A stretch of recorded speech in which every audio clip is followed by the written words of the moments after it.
Well, this is weird. This is what happens with computers. Now, what the heck is this? I don't want to search emotes as opposed to emojis. Yes, I know. I'm coming. Isn't that weird? Got all that stuff now that showed up. No, don't even just go to live chat. Yeah, I know. Say all this stuff here is supposed to be gone. Yeah, I know. I'm trying to figure out how to make it be gone, dude. Hey, Dave, how's it Hi, going? Dave. I don't know. Right click on something like that? I don't know. No, No. I have no clue. As usual, something new has occurred. Don't play games, little one. We're live right now. Off reactions. Why did you turn off reactions? Because you don't want little hearts and stuff floating, do you? Okay, you finally got rid of the heart, huh? It should be gone. It is gone now. All right, then. I thought you wanted it gone. I have no clue what's going on here. As usual, you know, YouTube is different every week. I don't know what to tell you. But I've got the live chat showing. Oh, sorry I'm late. We literally just got home. Nothing much. We were just shopping and forgot about it's Monday. You know, we got started later than typical. Oh. And then we got sidetracked. Yeah. So anyhow, it's all my fault. Lars, it's not yours. It's not you. It's me, Lars. Let's see. What do we got? That's good. That's good. Well, I got to move. Him, actually. I got to do the whiteboard. Is Caddy one. We better take your warm boots with us this week too, little one. It could get ugly up there.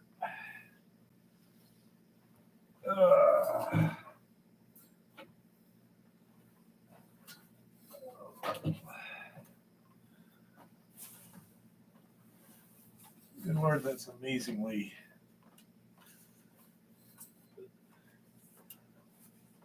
far away. So how's things going, Dave? Come on, open up.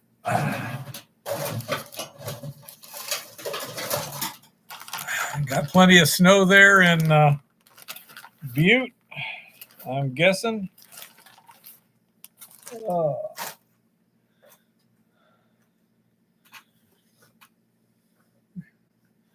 Can everyone see me and stuff?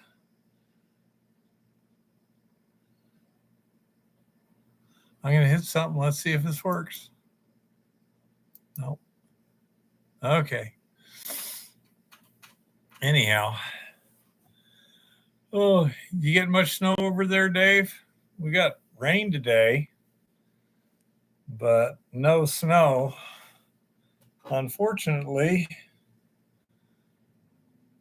they're calling for a foot of snow tonight, huh? It may kind of screw up our weekend plans, so to speak, because we were hoping to go out in the field today. Well, not today, this week. And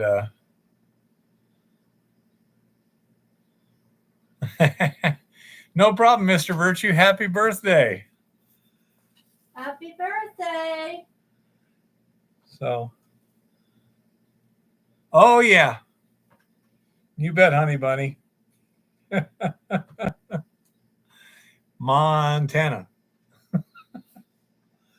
Yeah, it's very annoying because we got a good plan for this weekend, but unfortunately, I don't know what the situation is going to be.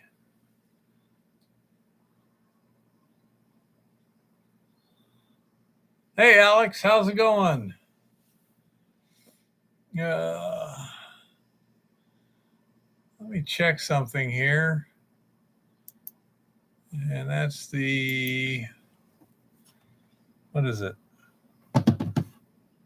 Great Divide? Yeah. Great Divide webcam. Let's see what happens here.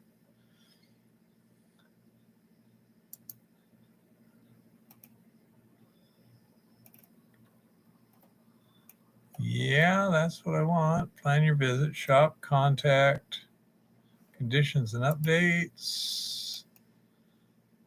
That looks like the same picture I saw this morning. Yeah. The GD ski cam. Yeah, it doesn't look like it. Yeah, it doesn't look like it. Current conditions. Yeah. I don't know. I wish I could find some kind of a webcam up there.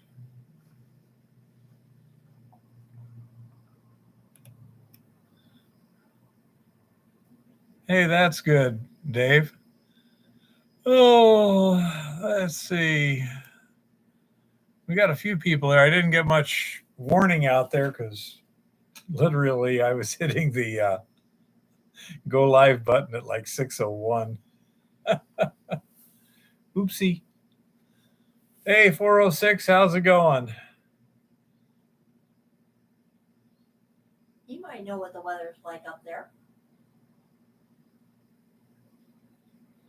Doesn't he get up that way now and then? Who? 406, isn't that the dude that's over by Lincoln? Yeah, but let's say I'm looking for a webcam. Yeah.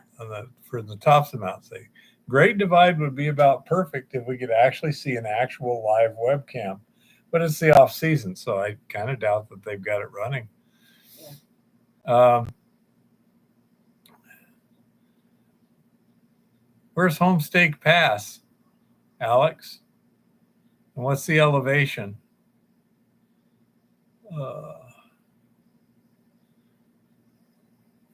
By Butte.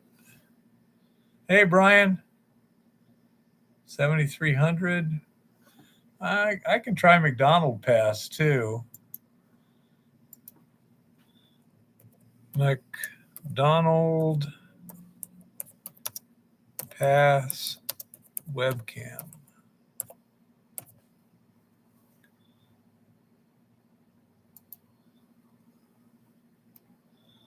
Elevation 6,320.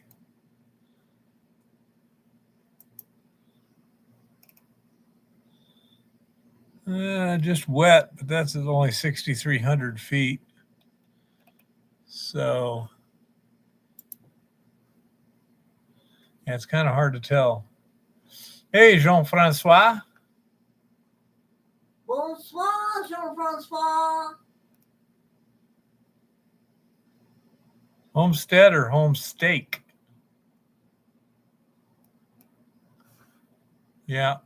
So that's about 60 miles off. So it's kind of hard to tell. I just don't know of anything in that general area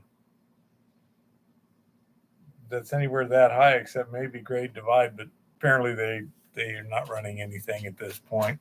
I was hoping to say Granite Butte would have a webcam, but it doesn't. Bonsoir, Jean-Francois. And how did it work, Brian?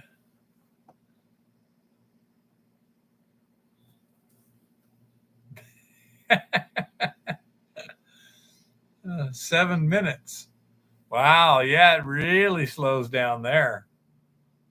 Okay, so you're looking at, you don't want to go below like 60 degrees if possible. Yeah, that makes sense. Oh, well, the second batch of material from top of the hill, which was just hand sorted quartz as opposed to half-inch minus, came out much better in terms of grade, almost 3 times as much gold.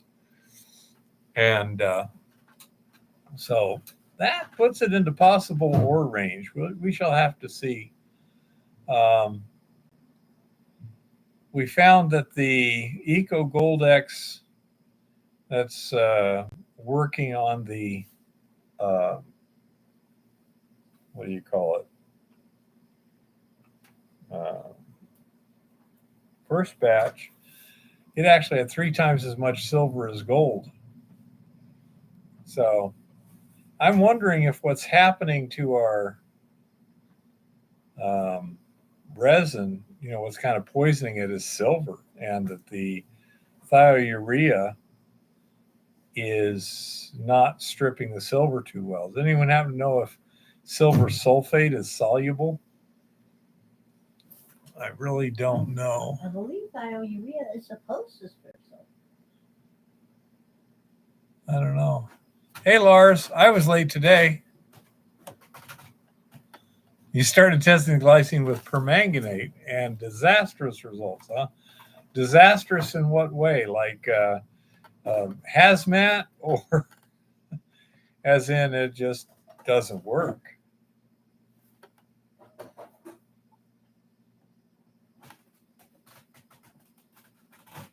It made pudding? Well, that's undesirable.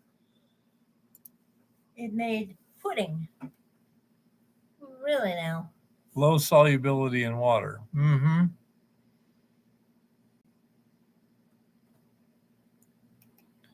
Silver sulfate precipitates as a solid when silver nitrate is treated with sulfuric acid. Really Yeah. now? So that might just be an issue.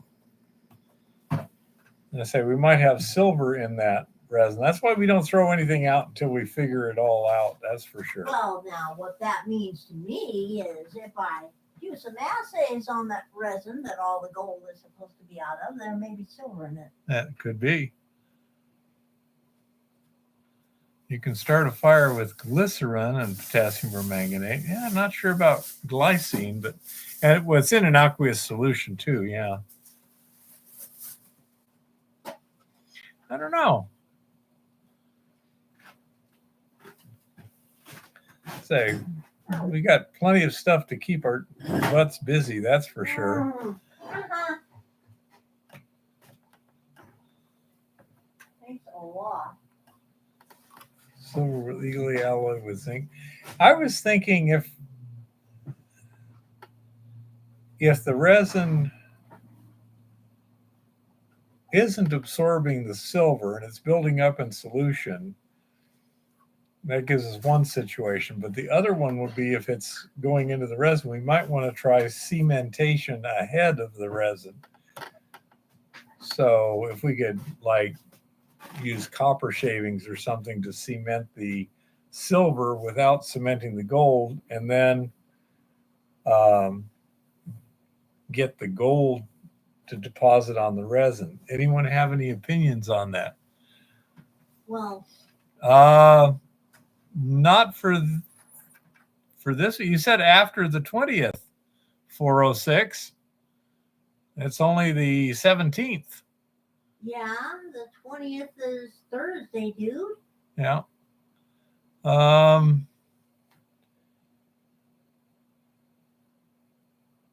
you available Sunday?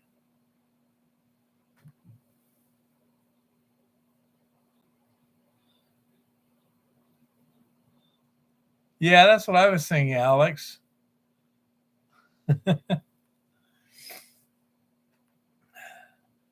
Well, I believe you told me you had a problem with the idea of using copper shavings or whatever because the Eco Gold X might digest them. Because I was. That's why I'm asking. Yeah. I know that people use zinc to precipitate gold from the Eco Gold X. It has to do with the electronegativity sort of stuff, whether copper would selectively precipitate silver and not gold. Well, I just got a notification for some weirdo named Hard Rock University. Yeah, he's pretty weird. 6 minus 17 equals 24. Really? Yeah, cool. That's what it says. Yeah. That's not mouthing very well. It's 617-24. Well, it says 6 minus 17 equals 24. I must have hit the wrong It's button. not mouthing very well. That's actually negative 11. Yeah, the idea, Brian, is I'd like to find something that would take the silver out and then the gold, or the gold out and then something else that takes the silver. But basically do it in 2 stages, if simple, you know. We might be able to pull that off, 406. We got some important plans this weekend. We're going to have to see how things are going to work. Ask him what the weather's like over there. It doesn't matter. You know, when you're 1,000 or 2,000 feet different in altitude, it doesn't matter. Okay. An ammonia complex. It'd be hard to pump ammonia into the Eco Goldex. Yeah, I'd say my thought is that you might be able to cement the silver without the gold, or it might turn out that you could cement the gold without the silver, but I don't know. This is where finding out whether the silver loads first and then get kicked off. I know, and there's somebody like, if Chris was here, or what's his name, then you have the electrochemist.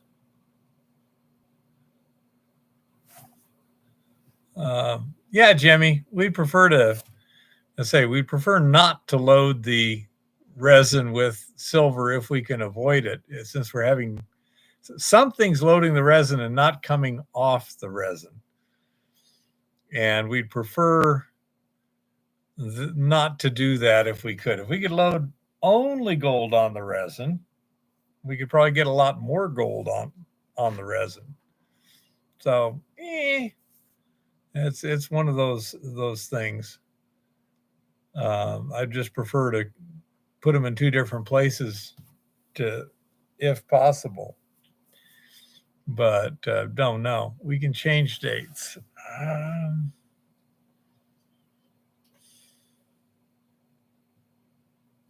We're going to have to see what the weather is doing with the mountaintops before we even know what we're going to be doing. I would say it's a pretty good possibility. Where would we actually meet up, 406? Would we meet up at your claim, sort of thing?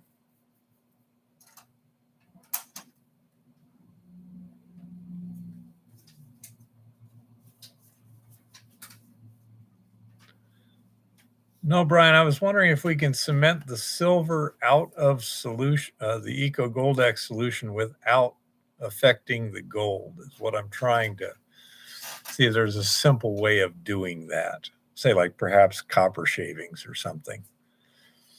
Iron, copper, there's lots of different metals besides zinc. I know the zinc will do both. Well, I think it'll do both. I know it'll do gold. I presume it will do silver also. It has to do with electronegativity, but I'm not the electrochemist enough to be able to sit there and tell you, which, what, where, and when. Copper wool pads that are made for stills. Yeah, that could work. I say that's the sort of thing that I'm thinking, that might work. But I don't know if it would cement the gold also. If it does, then we're kind of still in a bit of an issue. Not sure. I'd prefer not to cement anything with copper either, unless it comes off the copper. Yeah, well, then again, does the copper go into the Eco Goldex solution, which then causes a problem? Yeah, you could wash it with nitric. I say I'm trying to think of something simple and easy, and I don't know what would happen. We'd have to test it. We could probably take one of the cartridges cartridge one. Hey, Rock, how's it going?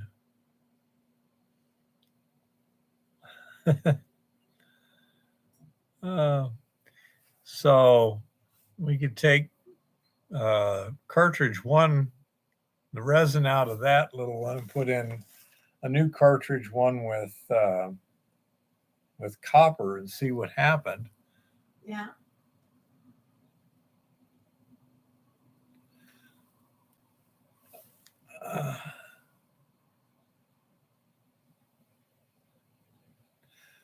The problem we seem to have run in, Jean-Francois, was the conductivity of the solution is so low, it just wasn't working too well. That was the first thing that we tried, was direct electrowinning from the solution, and that didn't seem to work too well. And that doesn't mean that it can't. It might just mean that the idiot doing it didn't know enough to know how to play the game. I am wondering if that might be in part due to iron contamination, because we know from the test that Rock Butcher did that there was a heck of a lot of iron picked up in that. There's all kinds of possibilities. If we had an expert, it would be nice. We don't have one. It's kind of like if you don't have a mechanic and your engine isn't running right, what do? You just kind of play around and try this and try that and try the other. Whereas a good mechanic goes, I know what your problem is.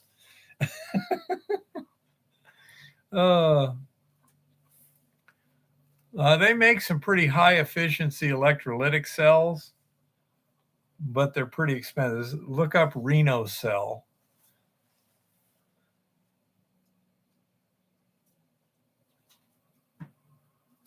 Yeah, it isn't acid leached iron, Alex. It's a basic solution. It's not iron. So I don't know. These are good questions. I don't have good answers to them. If you can give us a good location to find you on Sunday, Stacy, we'll see if we can make it.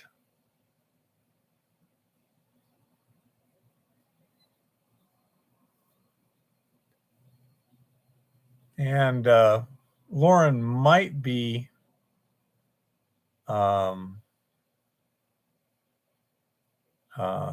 watching. If he is, you know anything about possible jobs for Alex, Lauren, if you're watching? If not, I'll give him a call. I know he's in town right now. Carburization with high activity. You can separate zinc by alloying. That's very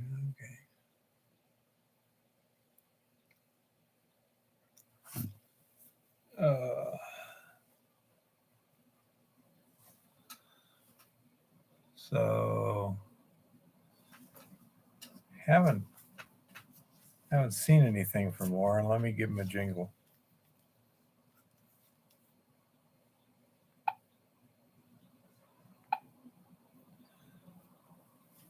I'll give it a try, Lauren. I mean, Alex.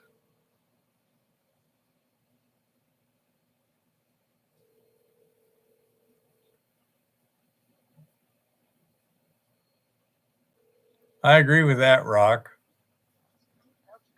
Oh, pretty good.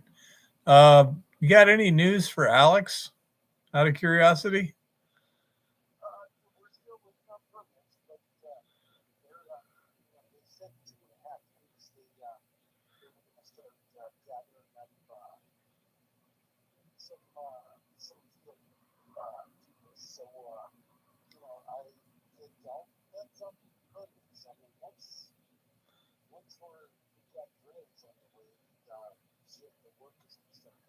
Okay, well, let me rephrase the question then.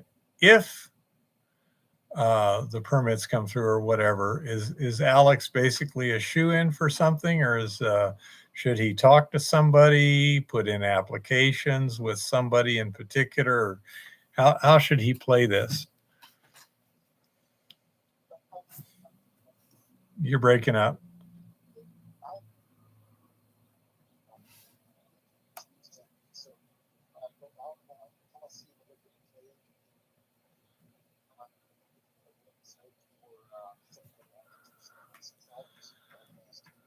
Okay, so you'll ask, and I should probably text you Alex's phone number, and you can just call him directly, or what do you want to do on that?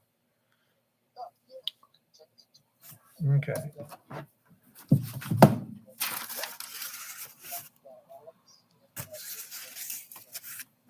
Okay. Okay. Number 2, Lauren. Coordinates to Lauren. Okay. I was thinking on the question I asked you earlier about the welding. Basically, the settings I'm using for hard facing, would that probably be good enough for the welding the 1/2 inch if I was using just 1/8 inch 7018?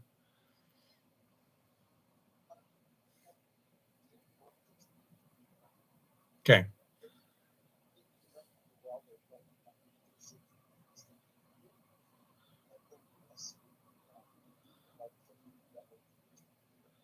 Okay. Well, I've got the hard face set at a particular thing that seems to work well, and that's why I was saying, that'll give me a, so start there and see how it works, huh?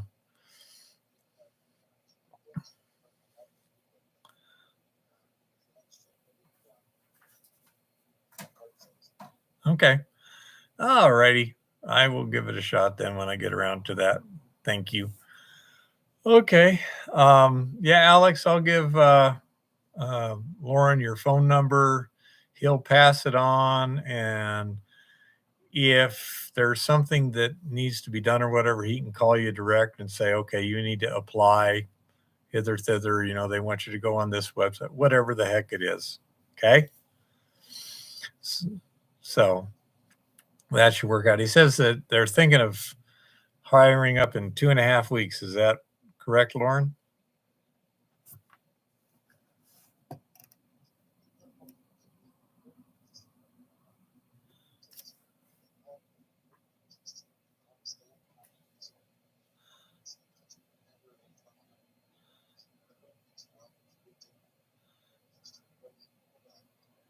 Okay.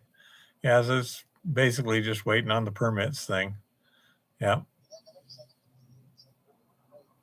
Hmm. I understand how that goes. Okie dokie, Lauren. Well, you take care. Okay. Take care. Bye bye.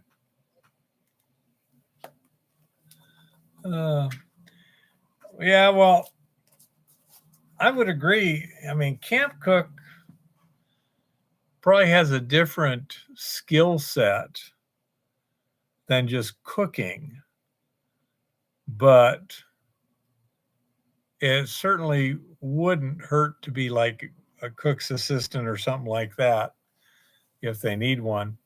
But yeah, Alex, I got on my little notes here to text your number to Lauren, and he will um, get in touch with you if he needs more than that. Like if you need to get onto a website and make an application, which wouldn't surprise me. It's a mid-sized company, mid-sized junior sort of mining company. So yeah, it wouldn't surprise me. Um, I don't know what Alex's best dish is, but um, you can take a whole bunch of tortilla chips. You fry up some ground beef and onions, drain it, mix in some cream of chicken soup, some diced green chilies. If you like it, cream of mushroom soup. I like it. Eva doesn't, but it doesn't matter. Cream of chicken soup will work. Then take your tortilla chips, stir them all in there, put it in a baking dish, a big baking pan, and cover it with cheese and bake that rascal. And that's some good stuff. Ultra salty, ultra fatty. Yeah. No, it's more like a casserole, honey bunny. It's kind of like a Mexican casserole. And of course, you can make it as spicy as you want or whatever. So,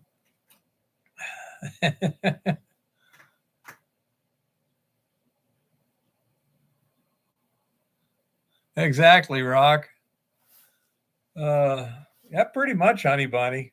So you just take a chunk of it, and that's a bit of a meal. Oh, so we're working. We're trying, Alex. We're trying. So, uh, anyhow, um, assuming that there's not too much snow on the ground, and at the moment, that's a big assumption because we're getting heavy weather in here for the next day or so. And at the higher elevations, which is what top of the hill is, I mean, it's 7,200 feet, we may have quite a bit of snow. So we may be snowed out for this coming weekend. In that case, yeah, hell yeah, we'll make it 406. No problem. In the case we do have a field trip, it's not too far away from where you're going to be. So if we know where you're at, we might be able to head on over there if we get things done in time.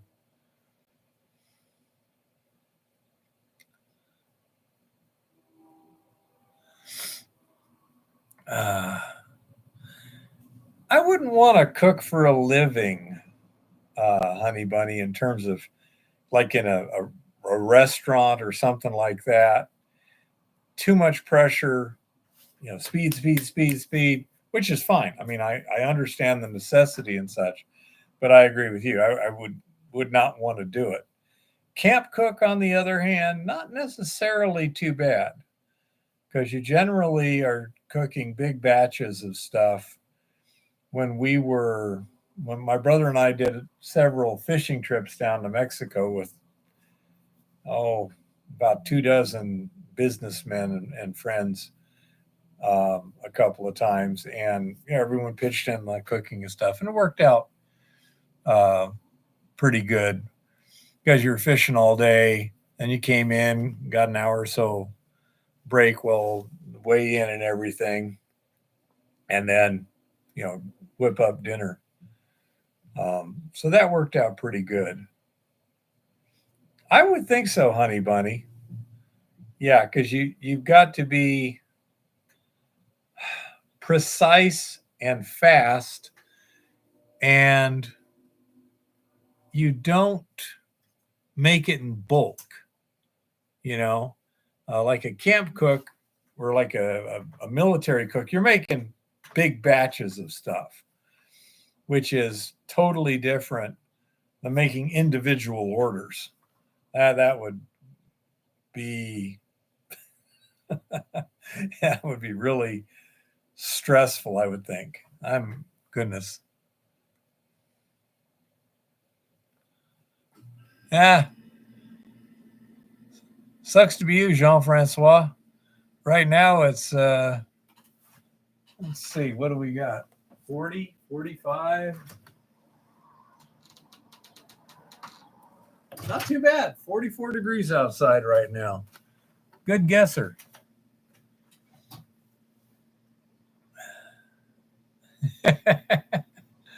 That's not bad, Rock. Uh, uh, that is one of the big dichotomies of people on the planet, I think. Uh, People with pineapple on pizza and people without pineapple on pizza. Oh, why not pineapple and anchovies then, Alex? I've had a good.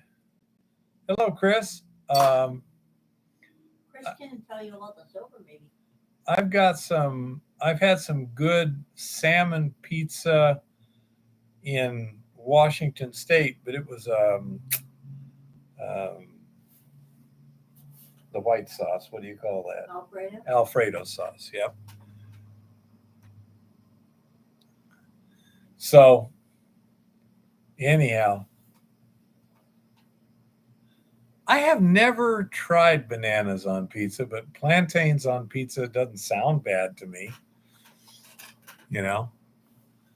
Uh, anyhow, um, we are. That was Chris Saucier, not Georgie. Um, we're planning on going up and staking some new claims next trip. Done some research on the internet, satellite, land status, claims on government land, blah, blah, blah. Looks like we got some stuff that may be open, you know, and so we'd have to go up there and put some discovery stakes and take some samples and everything. So sounds like an interesting weekend. But we'll have to see if we can get up there, because it's not going to be good if there's a foot of snow on the ground. I mean, as I was trying to explain to Eva, how do you drive up a track if it's covered with snow? When you're pulling a trailer and your truck is 9,000 pounds, you're pulling a trailer, it's steep grades, and you can't see the ruts. Difficult. Yuck, pickles on pizza, yuck.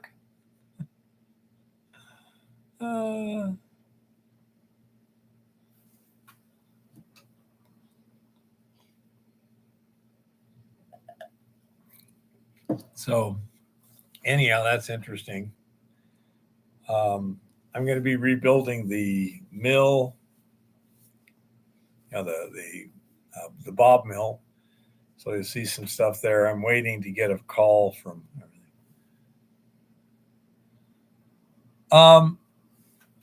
Technically, the law says you only have to have something that would lead a prudent person to believe that minerals might be extracted at a profit. The BLM has tried to change that into you have to prove you can extract minerals at a profit before you've got a valid claim, which is completely insane. But then they also make you attest on your small minor waiver that you've already done the work for the assessment year that hasn't happened yet. You know, pretty weird. So I really don't know if the governments haven't screwed up the paperwork and stuff so much so that it's actually not legal anymore. Yeah, that's correct, Rock. I say you're saying I have done the work for next year now when next year hasn't started yet. I was like, what? I mean, that's how I actually got in contact with the guys at California Mining Journal, because we took our forms in to file them, and the guy says, no, it's different. I said, well, that assessment year doesn't start until a month from now. How can we say we've done the work when it hasn't even started yet? You know, that between this date and this date, I did so much work, and the beginning date is not extant yet. And yeah, pretty much, Jean-Francois. And so, but apparently that's exactly what they did. It's like, so that's where, you get they make rules that are complete nonsense. And I think personally, they may be doing it with the idea that we can validate anyone we want, anytime we want, because nobody can do it legally, because what we say is legal clearly contradicts the law. Idaho banned mineral collecting in the Sawtooth Mountains, and all the mountains are just in a wilderness area, or what's the deal, Alex?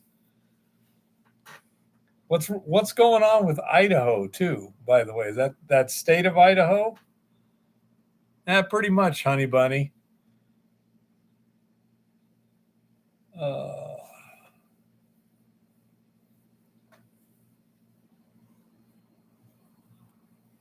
I may, by the way, I may have to get something to eat here pretty soon because, yeah, it just they're making it. You know, oh, I'm sorry. You can inhale, but you can't exhale. You know,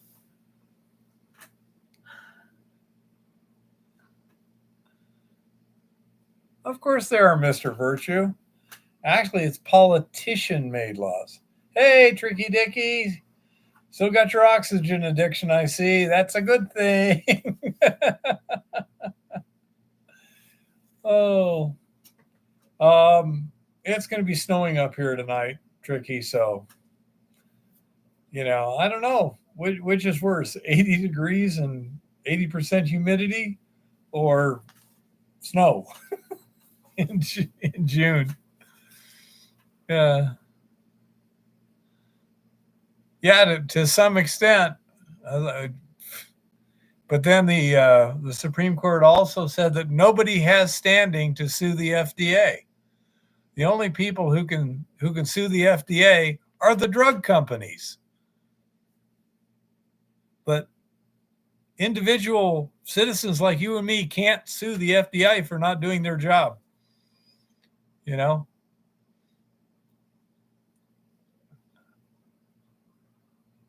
Cool, Tricky. Maybe come up here during the wintertime. Really, Chris? Interesting. Yeah, they probably imports from the left coast.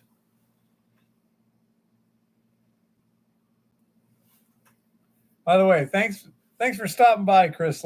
Chris came through Helena last week on his way from Alaska to Florida and treated us to lunch. And it was great to meet you. Yep. I'm not sure what we're going to have to do. It's getting pretty ridiculous. It's one thing to not being able to live your life without breaking the laws. It's another thing to not being able to live your life without being prosecuted for breaking the laws. That's an entirely different story. As long as everyone ignores it, it's not too much of a problem. But we still don't have truly definitive results, but it looks like the mill is working pretty good. Hey, Forrest.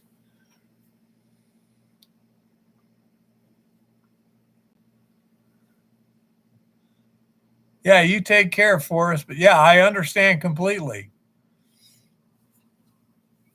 And even when the law says that you've got standing, you ain't got standing according to the Supreme Court.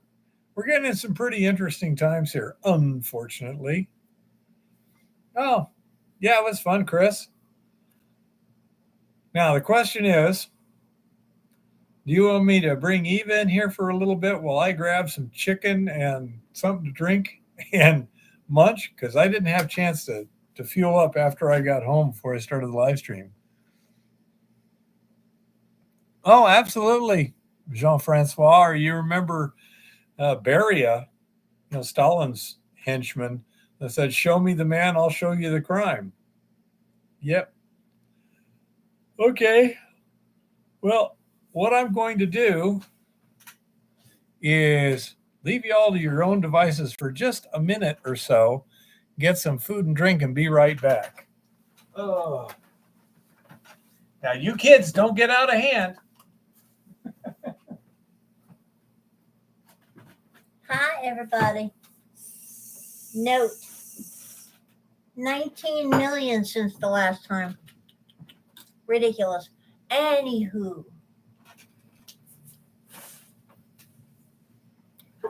Hi. Kodak, that's fine. We were late today, too. Everybody was kind of late today, so that's okay.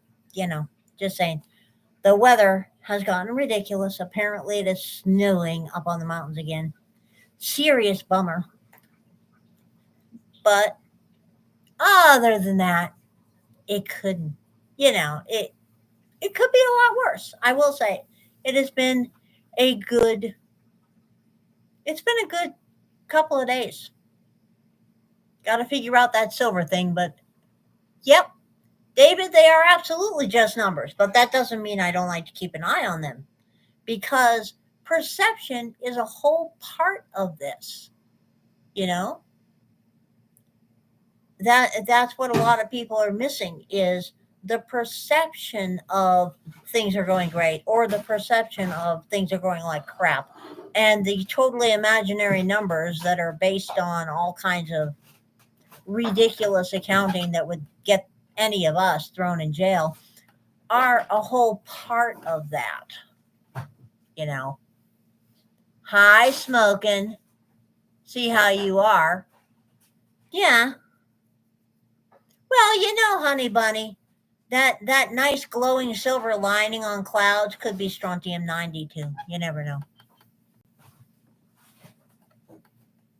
Well, Kodak, I banned calendars. Well, I downsized the week. You see, there's 3 days in a week: yesterday, today, and tomorrow.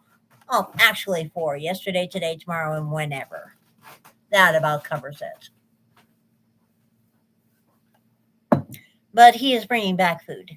So here he is. You get to watch him munch and chew. I will be back shortly, folks. Oh, I forgot paper towel.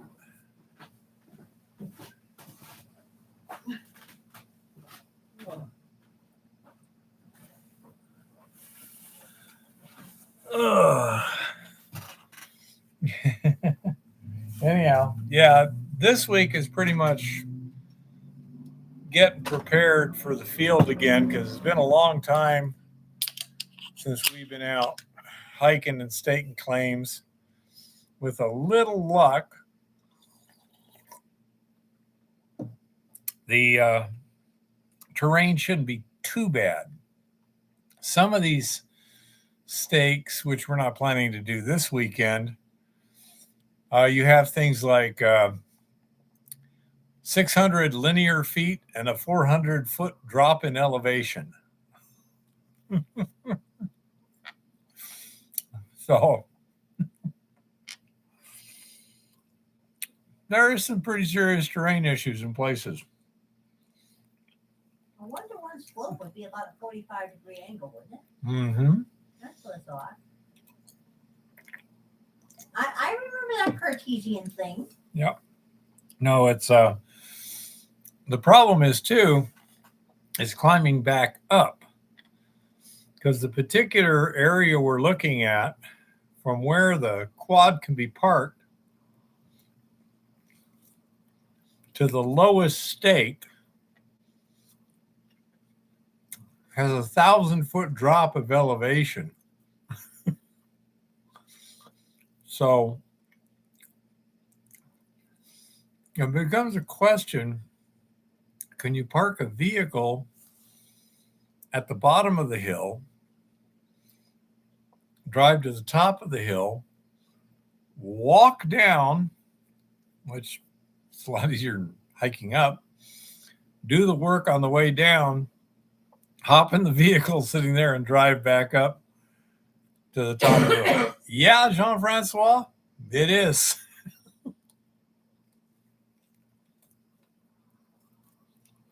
And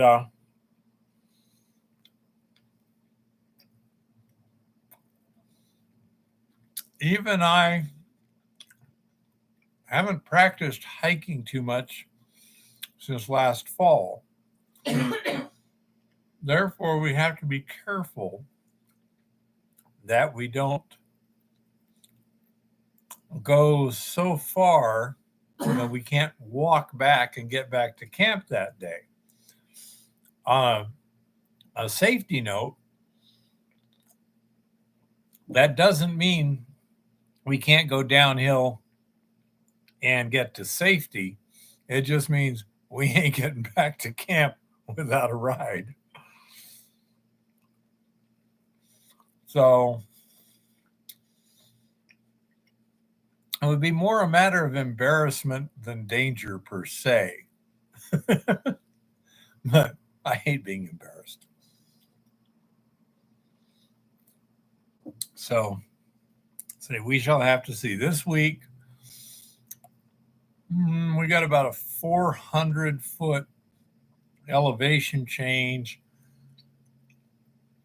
in 2,000 feet horizontally, but a lot of it looks like we can do that on old dozer roads, which uses a lot less energy because you're not trying to keep from sliding sideways. And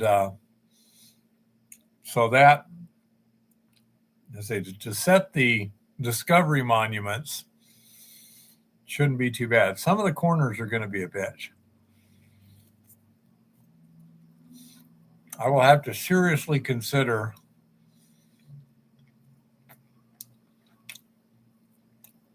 leaving like parking the quad at the bottom of the hill or something, huh? And it's not a cliff, it's just a hillside. It's not vertical. I say it's not even 45, but it's about at the angle of repose.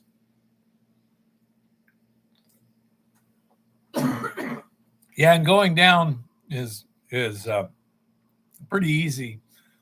But again, it's that stop at the end. I saw YouTube today sometimes they harvest mollusks at the base of the cliffs in Peru. And the commute to work for these guys is something. Man, M. Shaw would not approve.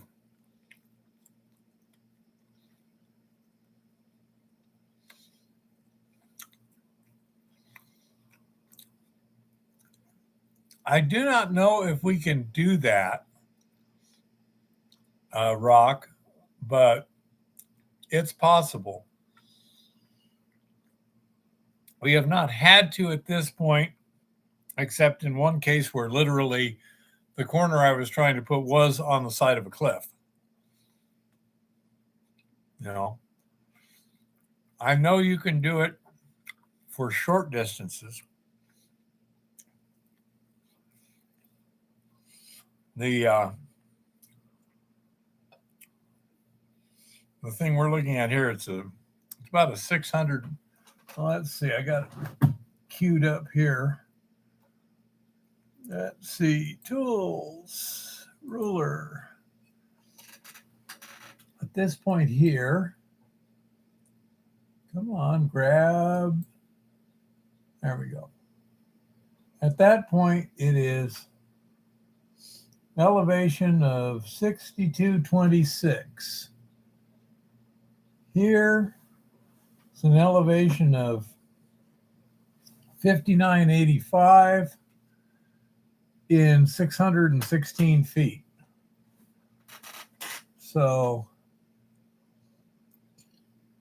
what's that? 200 feet vertical and 600 feet horizontal?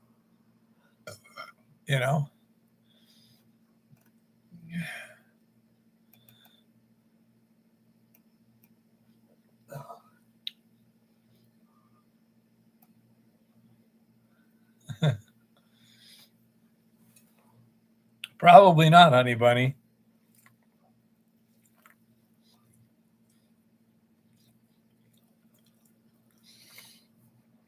That's why I always wear a walking stick too.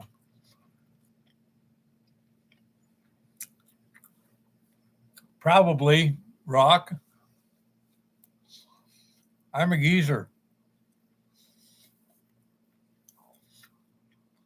There have been times where I've left Eva a little bit behind to go set a corner, but it's usually like the last 100 feet or something if it's really rough.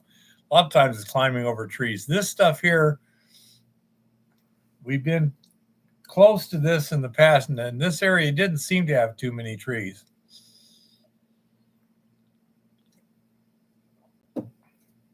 So hopefully it's not too bad, but let's say we'll be careful so that we don't get to where we can't come back out.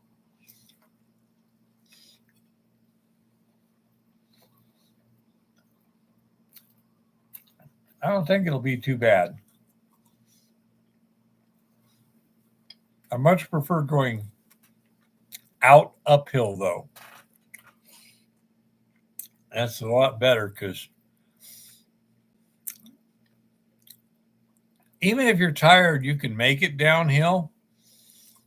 It may be slower, but you can make it. Going uphill, if you're tired, sometimes you just can't make it. Yeah, if it's steep and tricky, you're correct, Rock. But we will have to evaluate this individually. It was in the convection oven 2 days ago. Air fryer.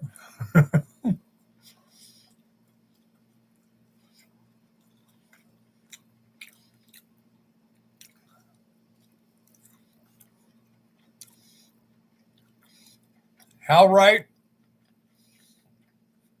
That's exactly how they used to do it. However, legally, you're pretty much out of luck with that in the United States.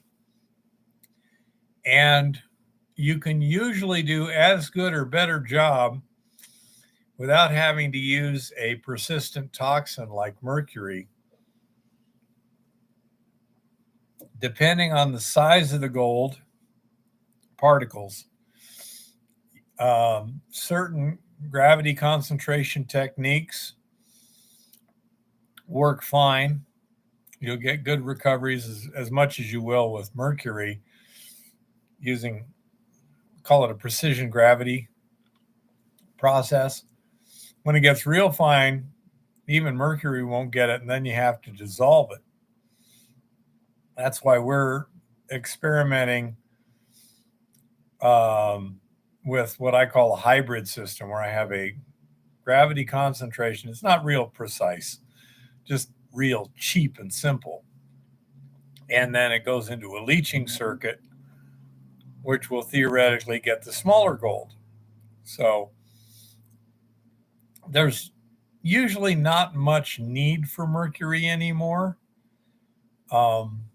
It works, but there's a lot of things that work, but you can do better some other way. The Albion process from Glencore Mining. Let me look that up. Albion process.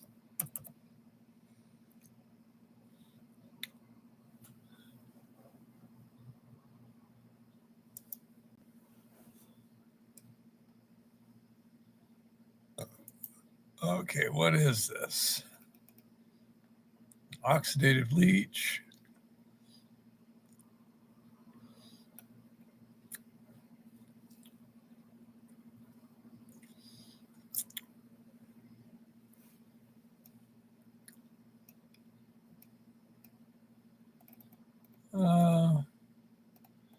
No, but I'll go ahead and look at that at the end of the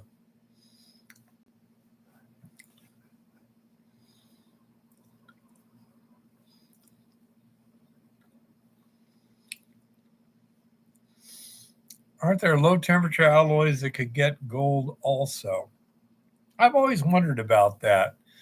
There's certain metals that melt at relatively moderate temperatures, like what you get in Arizona in the summertime.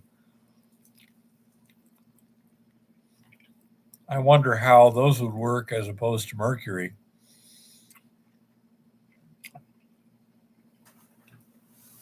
It would be nice if I had more confidence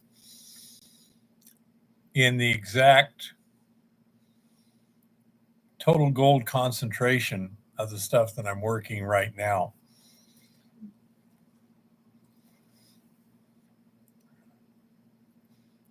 Interesting, tricky. So I'm thinking I'm probably getting in the neighborhood of 80 to 90% total gold.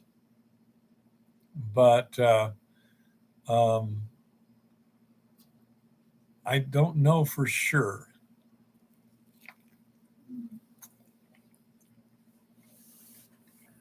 And that's because assaying is not extremely reliable at high precision in small samples.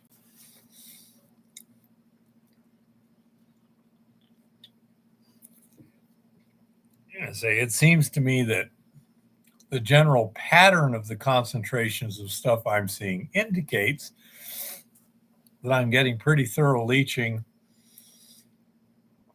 and I have to do a particle size analysis and a few other things to be sure how well the grind's going. But I suspect I'm getting something like 95% passing 80 mesh or whatever.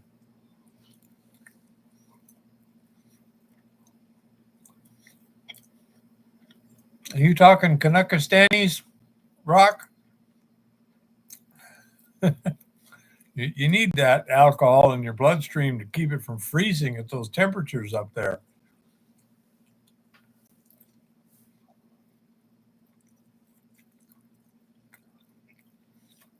Well, that's not Arizona, Alex.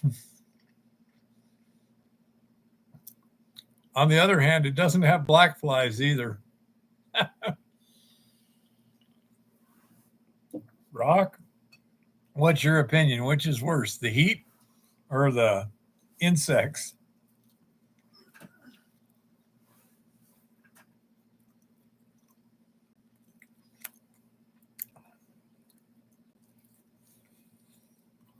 That would be my thought.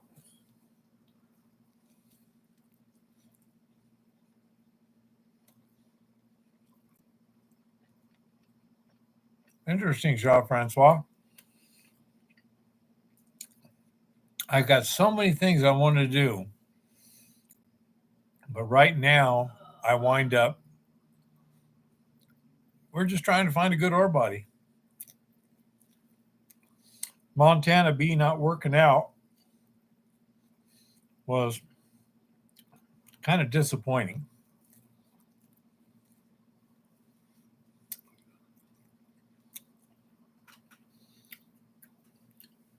Really, Rock? Well, in that case, I'm glad I haven't been there because I do think Arizona is hot in summer.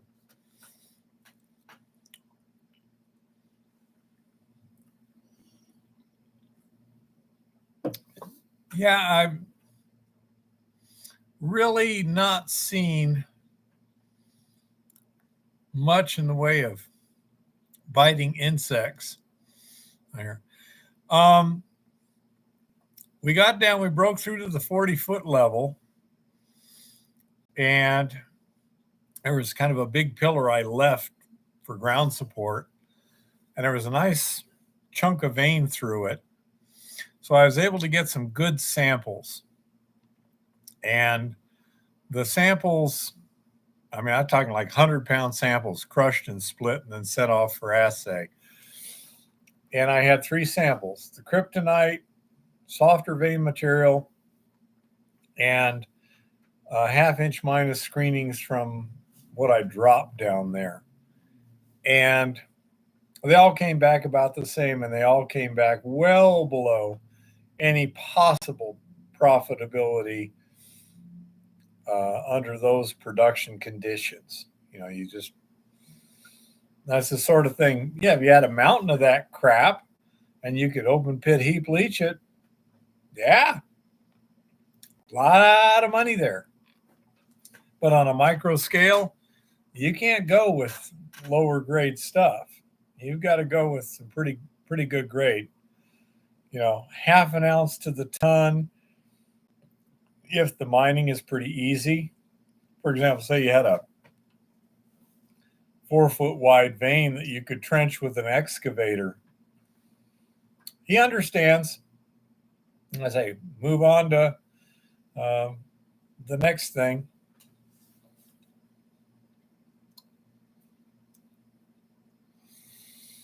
Well, we're on a limited budget, Rock, and we have a lot of other potential options.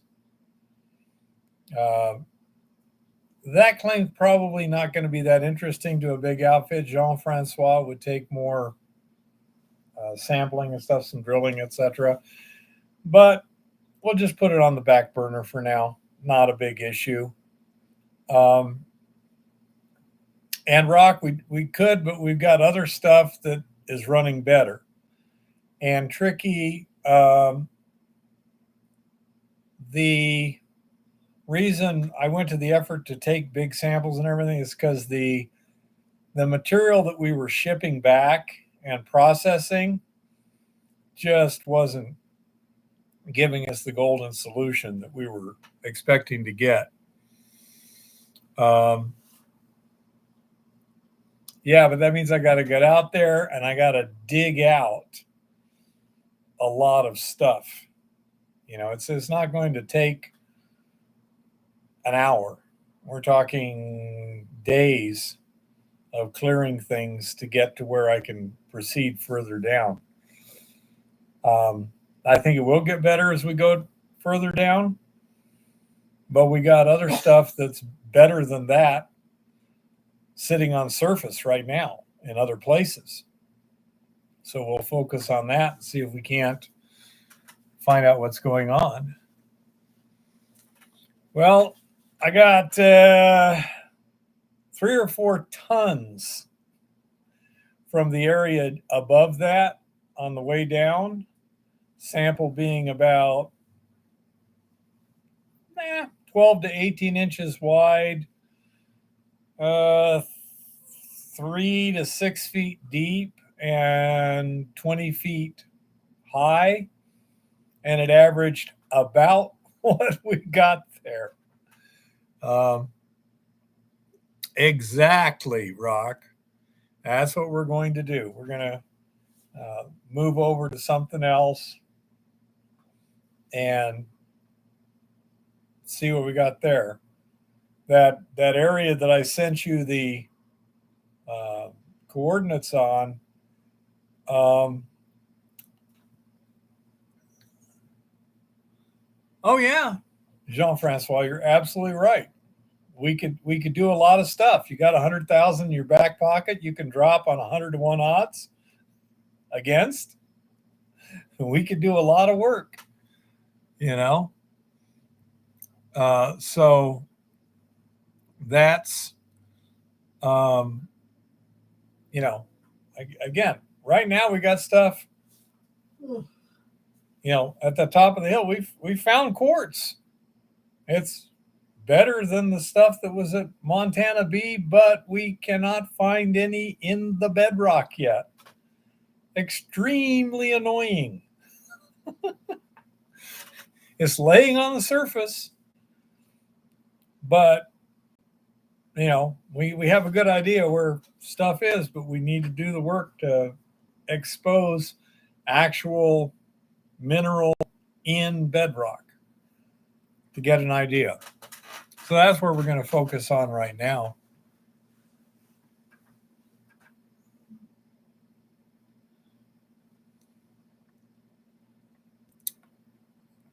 I would not be surprised, Rock. And I like that idea. I don't know if Eva wants to drive a quad for 7 miles without me on it.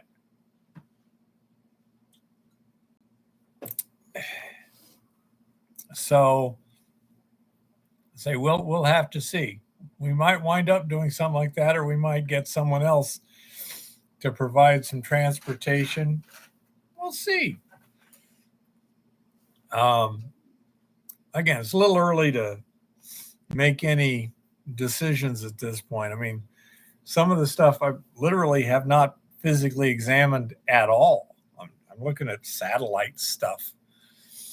So we need to get up close and personal, throw in some discovery monuments, and go from there. Same with Eva, Alex. Same with Eva.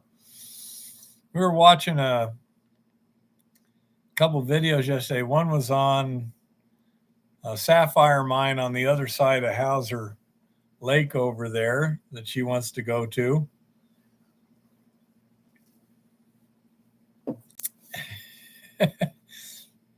Exactly, smoking. And then another one was a opalized petrified wood mine down there in Nevada. I didn't see a structural analysis. Did you send that today, Rock? Oh.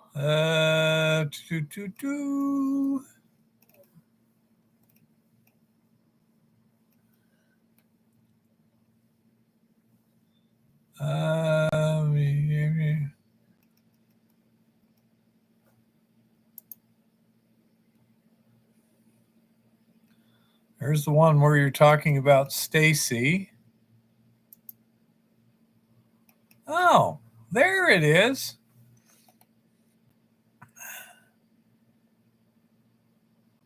I have not had a chance to look at that, Rock.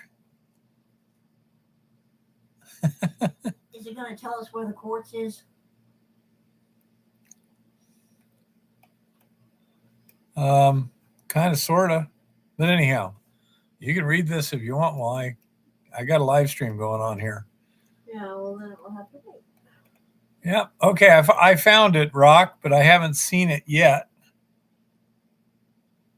And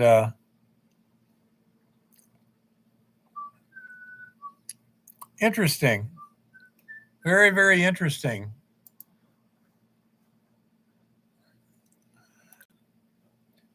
I think what happened, what happened, Rock, I think, is you sent me 2 emails at the same time, one right after the other. And the second one, when I clicked on the thing, I saw the one at the top, saw it was something I hadn't seen. That was the one about Stacy. And never saw the one underneath it.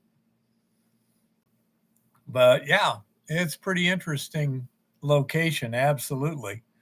Let me look at it after the live stream. And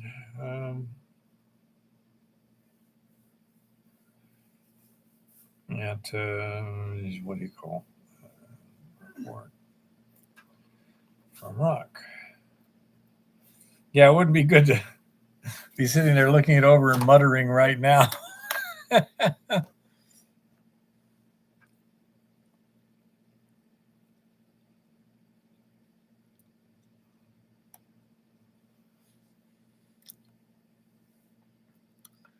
I'm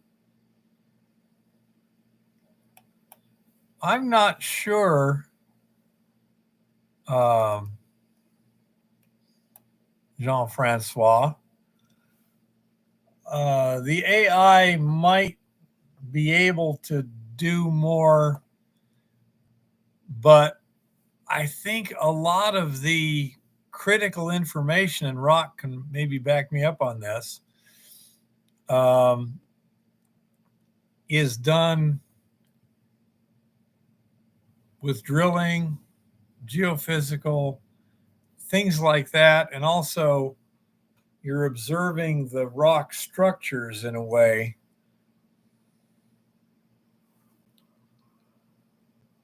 in order for the AI to look at it and understand it. And a lot of stuff too. For example, I was watching a video today where was it Geo Upskill or something like that. I forget the name. But anyhow, he's sitting there. Here's this area, and it's all covered with this coarse quartz sand. And to me, that means there should be granite right underneath. And this is basically just residual quartz from weathering. And he dug down, and sure enough, there it was. But I mean, these are the sort of things where the AI can help, but I think there still has to be a lot of physical manipulation of the environment and data gathering after that to help out. But I'm sure it will be very helpful. And I agree with Honey Bunny on that one also. There's nothing the AI can do for you that it isn't going to report to its masters. Hey, Ricky, how's it going? So there are no secrets with AI.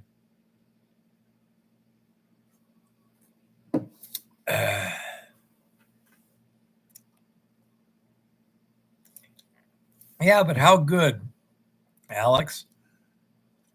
You know, you can make a specialist AI, but when you start getting into an artificial general intelligence, that's a pretty big thing, I would think.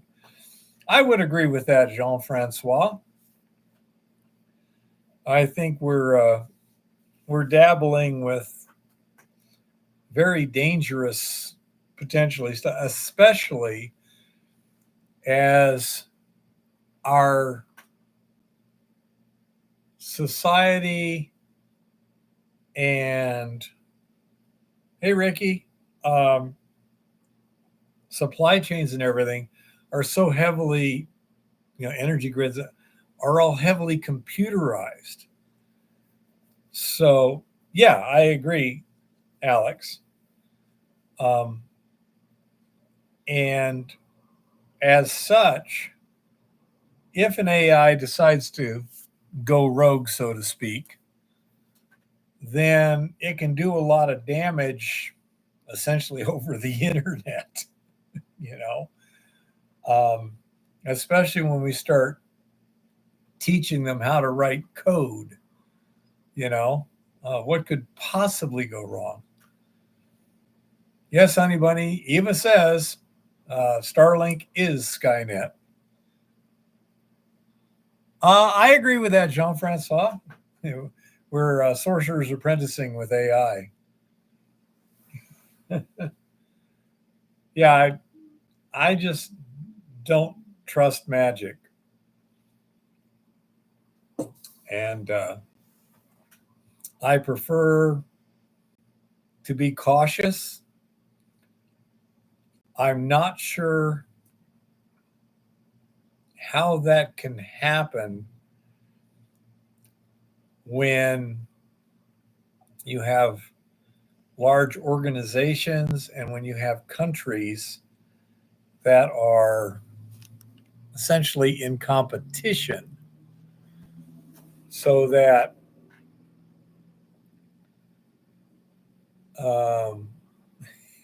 that too, Jean-Francois. But when you have Chinese, Russians, big multinational corporations, when everyone is in competition, then how do you get everyone to pump the brakes at the same time and say, no, let's pull this vehicle over and park it and look under the hood a bit before we keep going? I'm not sure how you accomplish that. I think it should be done. I think it really should be done in this case, because I do agree that we don't know what we're doing. But it is, to me, intuitively obvious that we're doing stuff that has the possibility of catastrophic consequences. Think Stuxnet, yeah, all our energy grids are run by computers, our refineries, our factories, everything's run by computers now. And therefore, what can we do? Now, I do know it's kind of funny because we've had a few major ships have control issues lately. And the experts on that said, yeah, this is not an internet intrusion because those ships are too old. They're not hooked to the internet.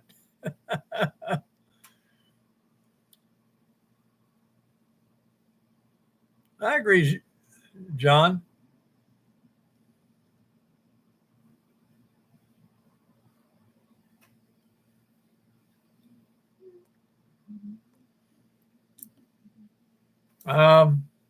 Both Jean Francois and Honey Bunny. Yep. Oh, say hello to Arvi. It was nice meeting him. Hi, Arvi. Say hello to Arvi. Maybe sometime we can get together for longer than just a breakfast. Maybe we can come up with a fun side trip or whatever over here in Montana sometime when you're frolicking between A and B or this or that. Mining. Yeah, sapphire mining, something like that. There's a sapphire mine across the river that I think it was Crystal Collector, whatever he had that, it was pretty interesting. Although I really liked the opalized petrified wood in Nevada there. That was pretty cool. So there's some interesting stuff we can do.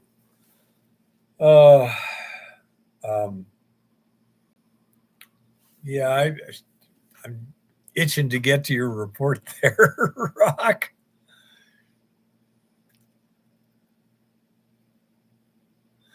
No, but it does know how to lie, Jean-Francois. It's become pretty obvious that these AIs have the capacity to lie readily,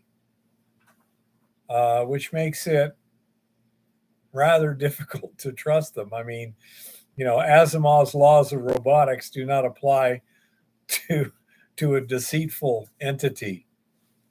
So I don't know what to do there. There is a YouTube channel we just recently saw. I showed some links in the last video I published called We Are True Patriots, or WATP, on YouTube. And it's patriotic songs, specifically generally focused on Britain, but there's a couple of American ones there. There was one about soldiers called Tears from Heaven and stuff that they're amazingly good. They're amazingly good at evoking emotions, the graphics, etc. And as we were looking at those, I came to the conclusion. I asked Steve, I said, I bet you there's AI heavily involved in this. It's just too good. And when I, commented back and forth with the person, yep. At the moment it is, Chris. It's only programming at the moment.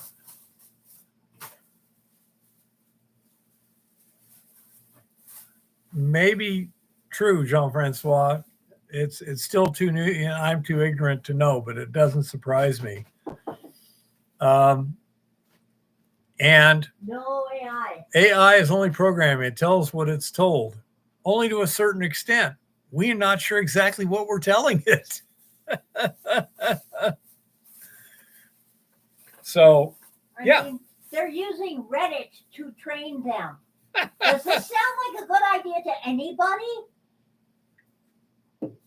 No, it doesn't, because there's a lot of psychopathy on the internet. There's a lot of lies. There's a lot of wishful thinking and stuff like that. Reddit is as dysfunctional and psychopathic as you can get. It's not a good data set if you're looking for truth, capital T. And I agree, Jean-Francois. I think at this point, AI is self-programming to a substantial extent. This is why just turning it loose seems like a really bad idea. And it hides it. Yeah. So it's a liar, it's self-programming, and it grows faster than we can keep track of.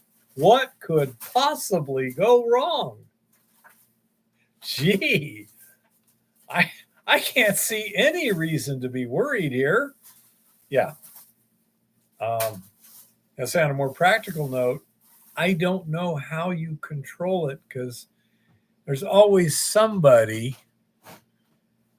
who's willing to cheat to try and gain an advantage. You don't coach. You don't control it. As soon as it was first invented, the person who invented it should have been publicly executed. Thank you, Hal. Take care, and don't forget to ask questions when you want to. It helps drive the conversation.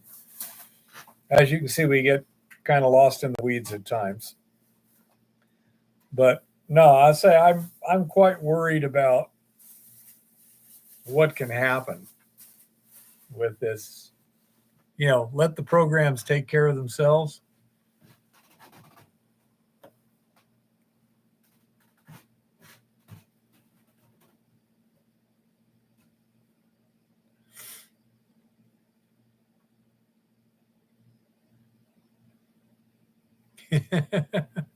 Exactly, Rock. I maybe get lost in the rocks in my head. So you had geophysical electromagnetic equipment, 20,000 more. Polka Face, I think the only one here who has a educated opinion on something like that is probably Rock Butcher.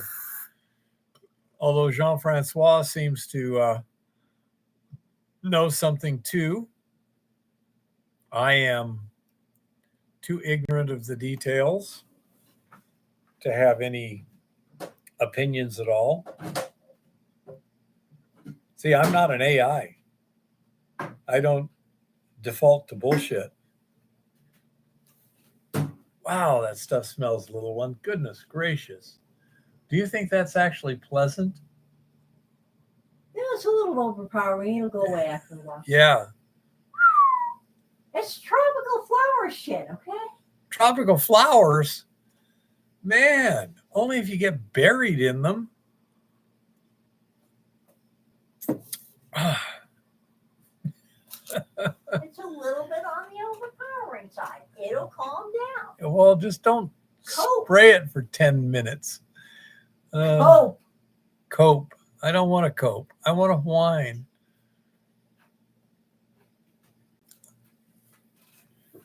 So I want a little wine with my chicken.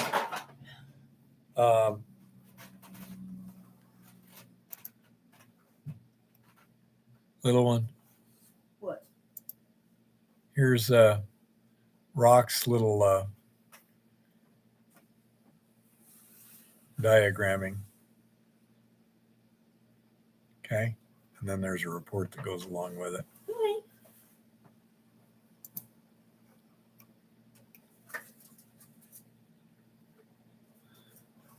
Yeah, I really thank you, Rock. That looks like a thank you very much. really potentially useful thing. It looks extremely useful. We're looking to go in the area of the second red line on the bottom to stake those new claims.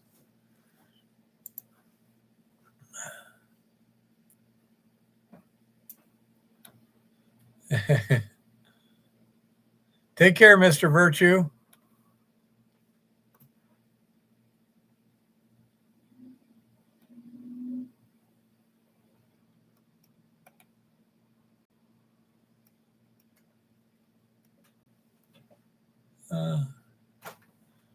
Hi, everybody. So have you been mining or milling? I presume that question is for me, Ricky, and we've basically been milling and doing some research for exploration because the latest results from Montana B were not encouraging.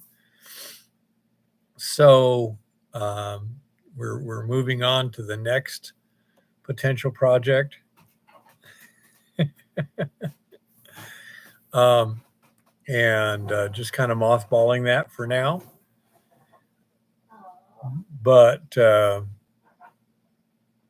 say the mill seems to be doing okay, but I got to rebuild the bob mill, and not a big project, just wear parts need to be replaced and stuff. There's a couple liner plates that need replacing, and then there's a what do you call it? A complete set of rotor impactors. I just had a thought. What day's tomorrow? Tuesday, right? Okay. 2-inch. Oh, there you go. Thinking thick again. strap from Pacific. Yeah, we got. Take care, Jean-Francois.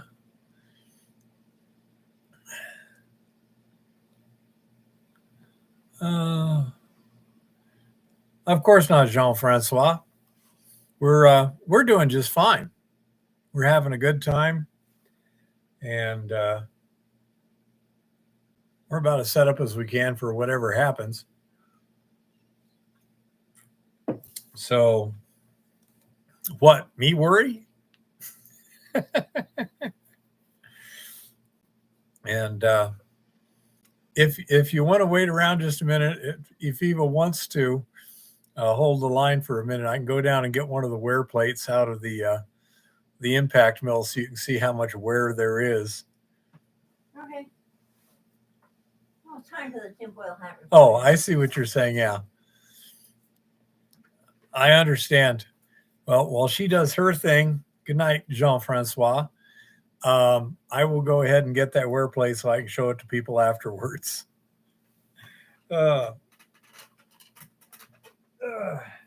Wow, we already went from 896 to 902. Hey, logarithmic curves are a thing. Huh? So, anywho, it has been a blessedly uneventful week now, hasn't it? Apparently, there was a holiday, June 19th. Just so everybody knows. Ciao, Jean-Francois.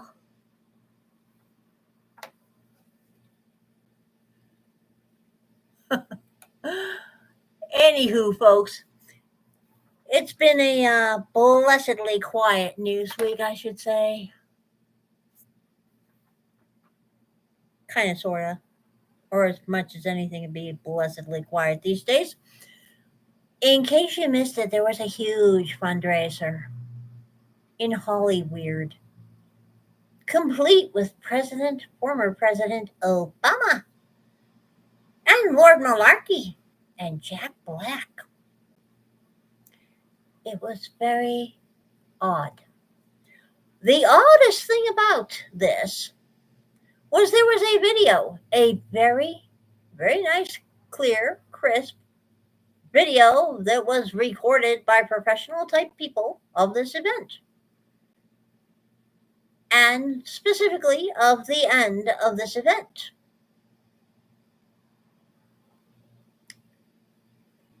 That video demonstrated what happens when Lord Malarkey's medication runs out and somebody turns out the light and exits his brain, because he was just standing there at the end with his hands at his side, looking, the nice 1,000-yard stare thing going on, not even waving to the crowd. Of course, the whole crowd was going nuts for Obama.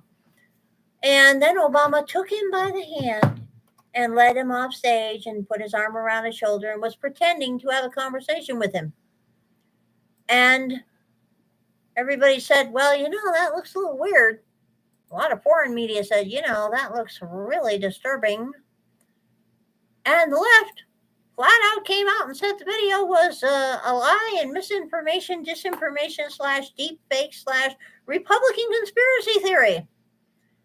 And then they released a heavily edited, blurring, moving in and out video of their own that they claim was the real video. And it showed the same thing, but apparently we're all lying. Odd how that happens. Just saying. Canada blocks Chinese rare earths deal in Trudeau-led crackdown. So SOX is up to some things, apparently. Canada's government will buy stockpiled rare earth materials from Vital Metals Limited in a deal that prevents the company from selling its production to a Chinese buyer. The small Australian firm, which mines rare earths in Canada's Northwest Territories, will sell its stockpiled rare earth material to the Saskatchewan Research Council for 3 million Canadian. The arrangement, facilitated by Canada's federal government, keeps Vital from moving forward on a plan it started in December to sell the same stockpile to China's Shaanxi Resources Holding Company for Canadian 2.4 million. Canada recognizes the rare earths mine as a, quote, strategic asset that contributes to the country's prosperity and critical mineral goals, Vital Metals said on Monday. The intervention is part of a wider push to block Chinese firms from delving further into Canada's critical minerals sector. Prime Minister Justin Trudeau's government has warned it will closely scrutinize transactions between domestic mining companies and Chinese government-linked firms and only approve deals on an exceptional basis. In 2022, it ordered 3 Chinese investors to sell their stakes in a trio of Canadian lithium firms. In May, Canadian copper miner Solaris Resources, Incorporated, dropped a financing deal with a Chinese firm after the arrangement was subject to a lengthy national security review from the federal government. Vital's stockpiled material will go toward a rare earths processing facility being built by the Saskatchewan Research Council, which has made similar purchases. The government-run council previously signed an agreement to import rare earth carbonate from Hung Thinh Group, a Vietnamese minerals producer. Really now. Perhaps, just perhaps, such things wouldn't happen if people were not allowed, like foreign actors, were not allowed to invest in or start projects in your country to begin with. And perhaps, just perhaps, the government should not be the one buying this stuff. Actual industry should be involved here somewhere. But yeah, this is an interesting development. There are many interesting developments going on here. Just saying that it's quite interesting there.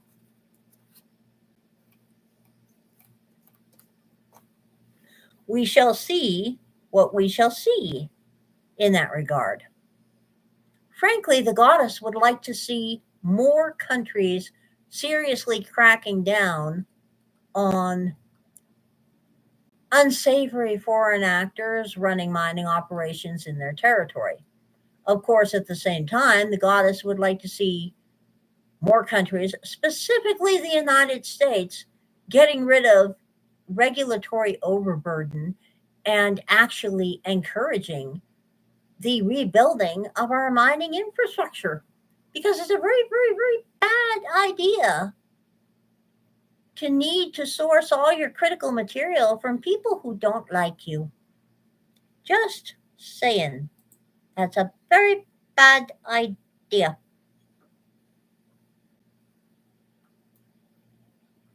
So let's see what else is going on in the news here.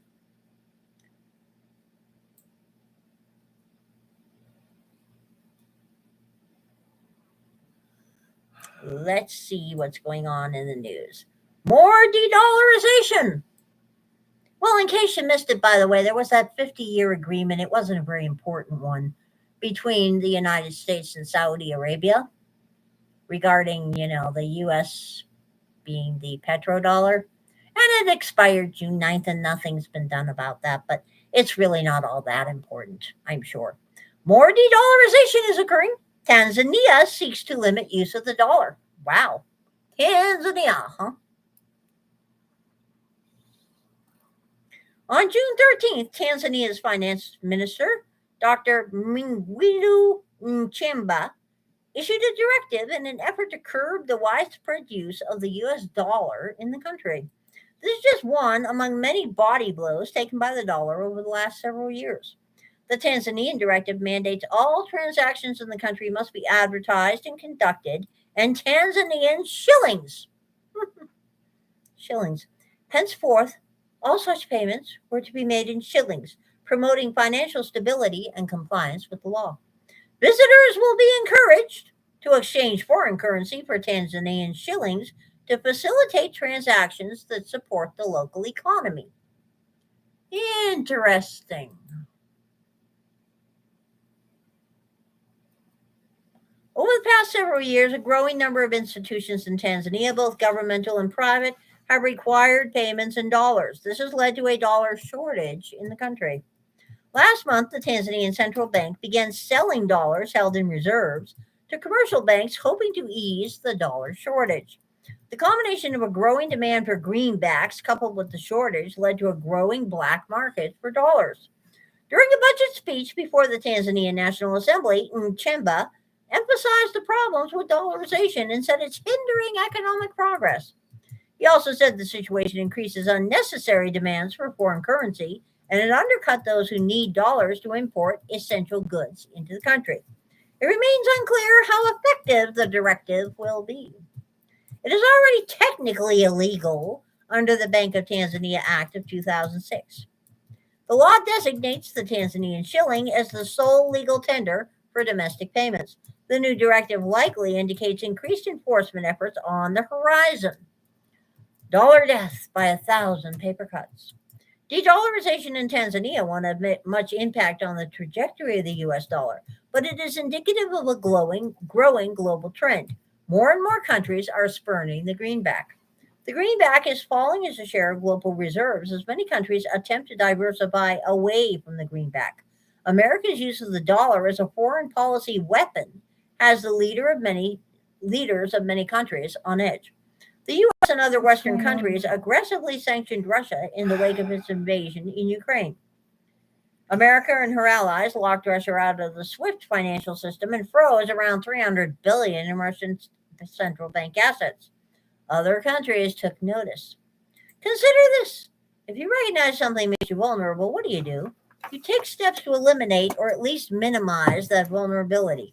So if you're worried the US and its allies might cut off your access to dollars, what would you do? Minimize your dependence on dollars. In other words, if you're concerned the US could pull the dollar rug out from under you, why not pull out of the dollar system first? Meanwhile, countries such as Tanzania are attempting to minimize reliance on the dollar to boost their own currencies and foster economic independence. And earlier this month, a 50-year-old agreement between the US and Saudi Arabia supporting the petrodollar was allowed to expire.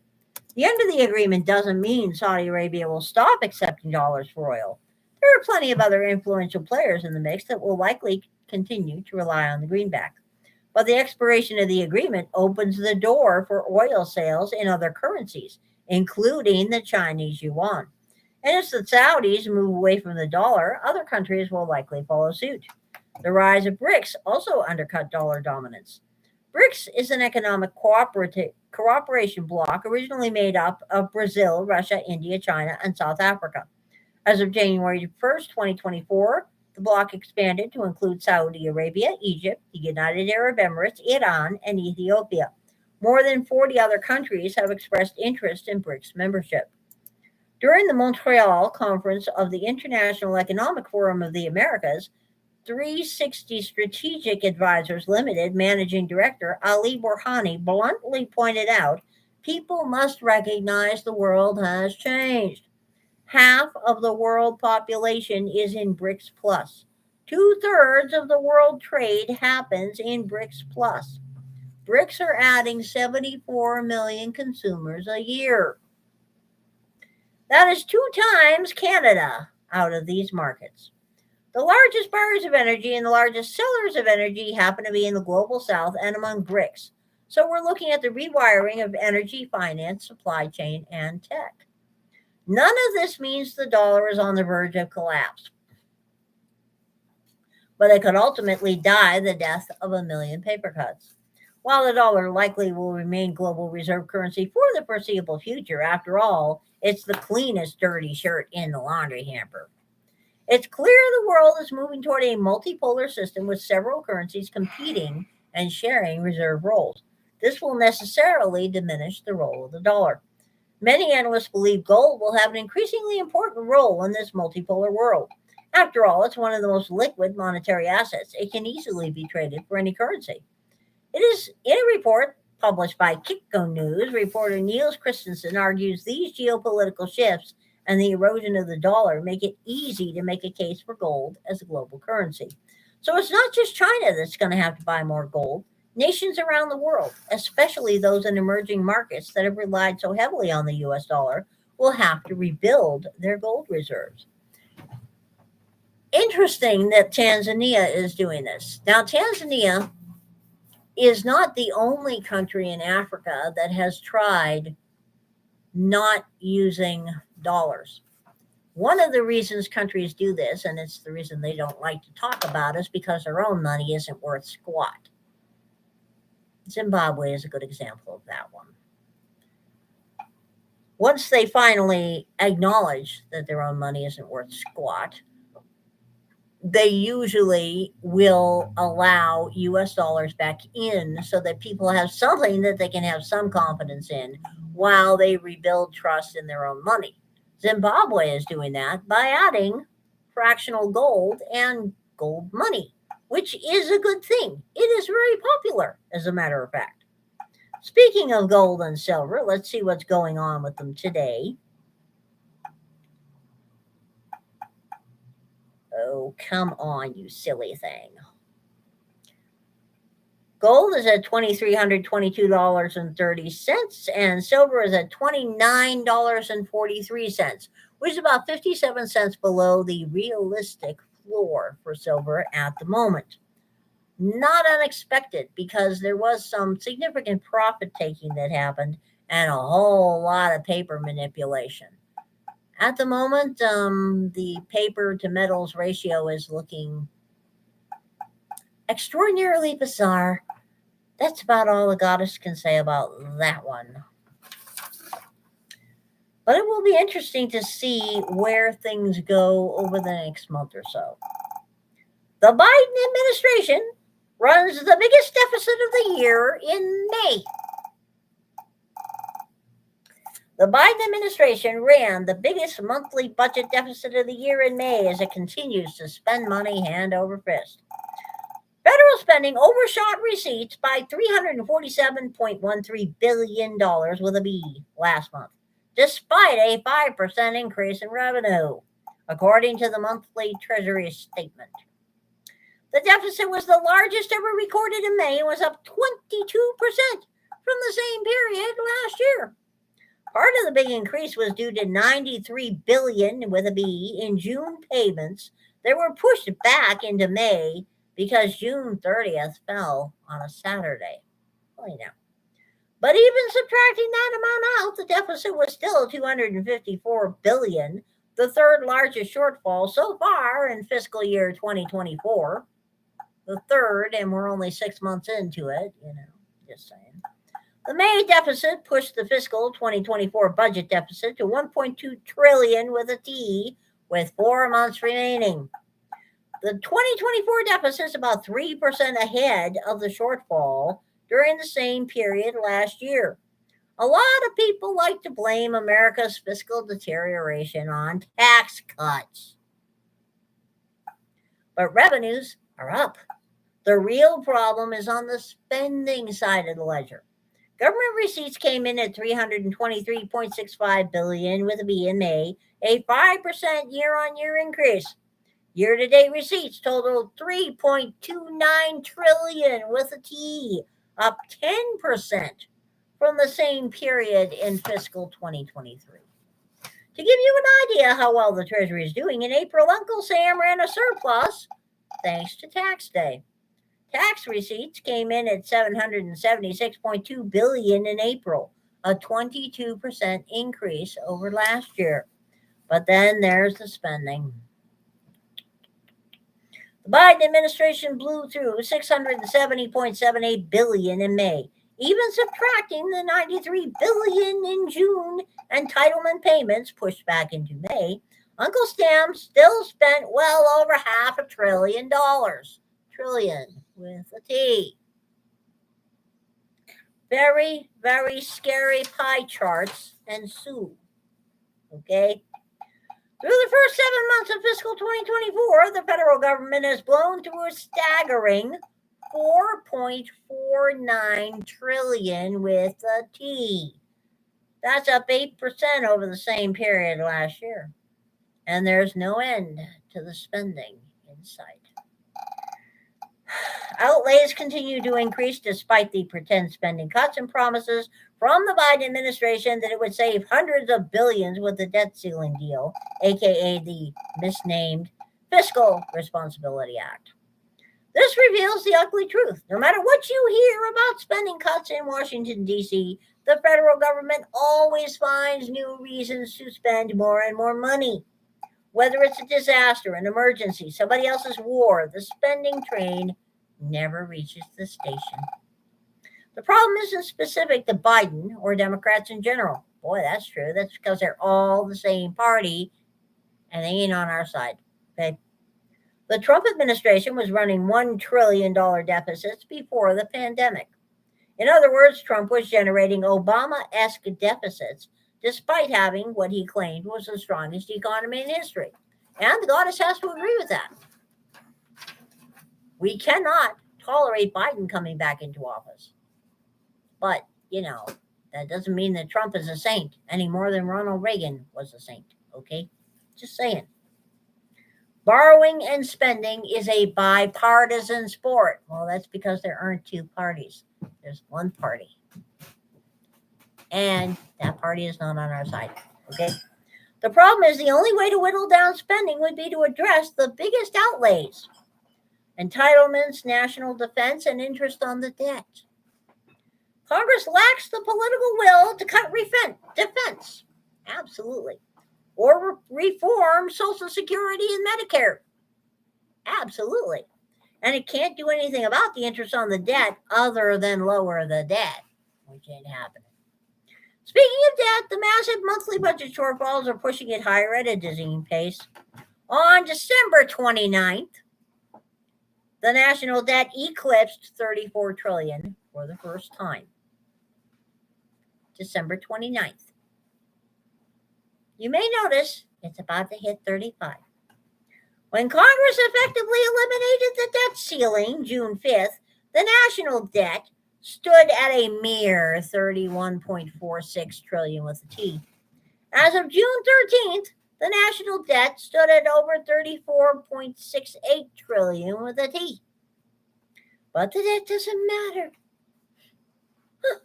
A lot of people just shrug at deficits and ballooning national debt, claiming it doesn't matter. They insist as long as the U.S. government issues its own currency and the dollar remains the global reserve, the government can borrow and spend virtually at will. They use fancy accounting tautologies to prove their point. But intricacies of monetary theory aside, their supposition only holds up as long as the world has faith in the dollar, which goes back to something that the goddess said earlier. That number does matter because public perception, okay? Public perception. That faith is being eroded by the federal government's reckless and irresponsible policies. This is evidenced by the de-dollarization trend. And then there's the interest problem. Oh, yeah, the interest is most definitely a problem, people. I mean, let's face it, the interest is a problem. The U.S. government spent $103 billion with a B on interest expenses alone in May. That was more than the amount spent on national defense, $87 billion. The only spending categories higher than interest expense were Social Security and Medicare. Keep in mind that entitlement spending was boosted by early June payments that fell in May. The government shelled out $727.5 billion on interest payments so far in fiscal year 2024. That's a 37.3% increase over the same period in fiscal 2023. The only category with higher spending was Social Security. Why is the goddess totally not surprised by that?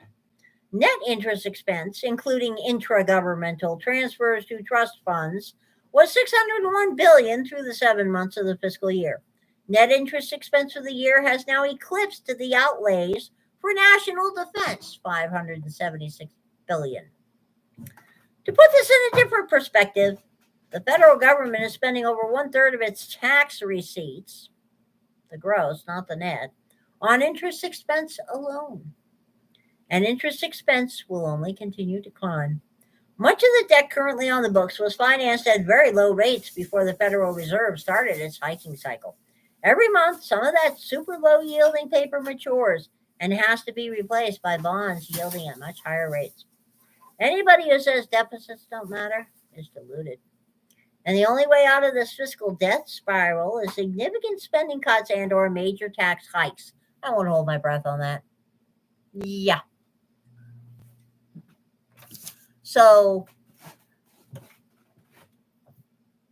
Polka Face, I think what's going to be happening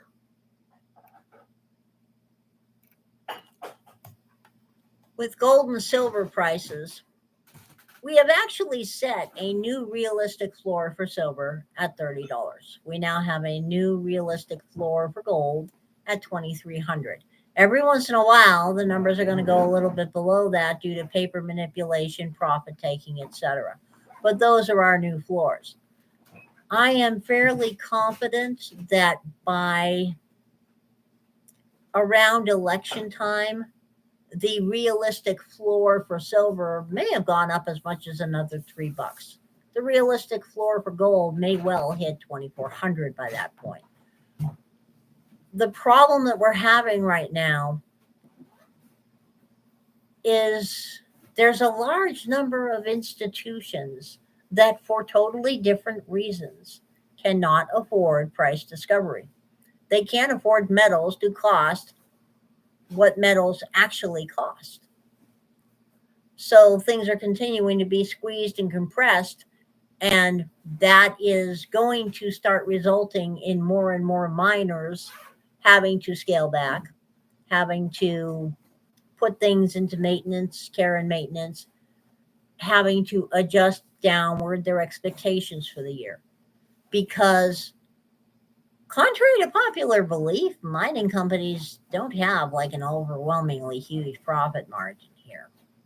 So when these people are playing these games to keep prices depressed, the only thing that is saving us right now, and one of the things that's keeping those prices depressed, is the unexpected slump in gasoline and diesel prices. I suspect that Lord Malarkey is going to plan to further empty out our strategic petroleum reserves not too long before the election, because he needs to have those gas and oil prices lower before election day. Well, selection day, let's just put it that way.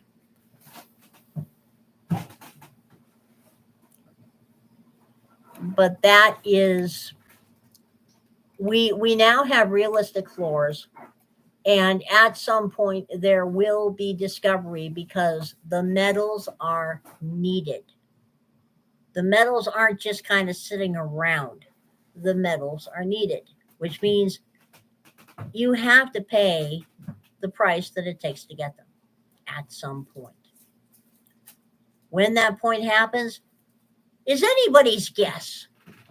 And by the way, yes, it does very much look like those seedy right-wing conspiracy theories regarding criminal illegal aliens being handed voter registration forms in all 50 states are proving to be accurate. No idea. You might want to read Conservative Treehouse now and then. Thoroughly. Very thoroughly. Just saying.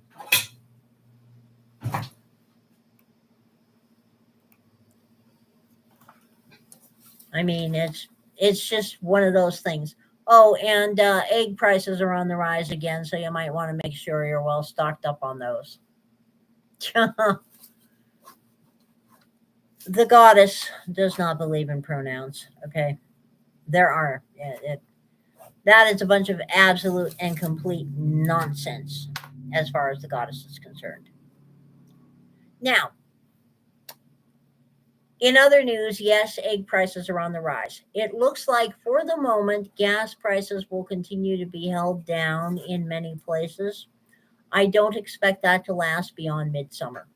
So if you've got the chance to run through some of your stored gasoline and replace it while prices are still fairly low, that would probably be a good idea. It would also be a good idea to stock yourself up on beef and chicken because they're once again talking about having to start culling the herds. And this time they're not just talking about culling all the chickens, they're talking about culling cows already.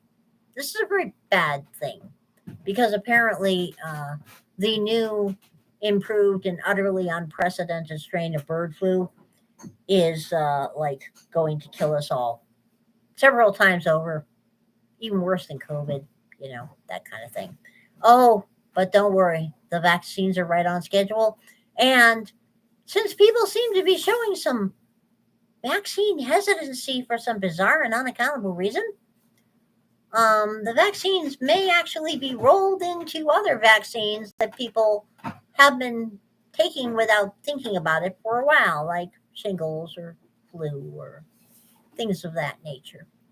And of course, they may also be rolled into veterinary vaccines and given to your animals rather than to you. So that's just, you probably won't have to worry about getting your bird flu shot. They'll find a way to get it into you anyway. Just saying. Stock up your freezers. Be sure to make sure that you are not overpaying your federal income taxes. There is no reason to do that ever in any sane universe. And back up the truck because gold and silver are still on sale. There are extraordinarily low premiums across the retail markets online. There are unusually low premiums showing up in local coin shops. So take advantage of this and take some of that nice colored toilet paper that says Federal Reserve note on it and turn it into silver and gold. Because if you don't hold it, you don't own it. Bye bye.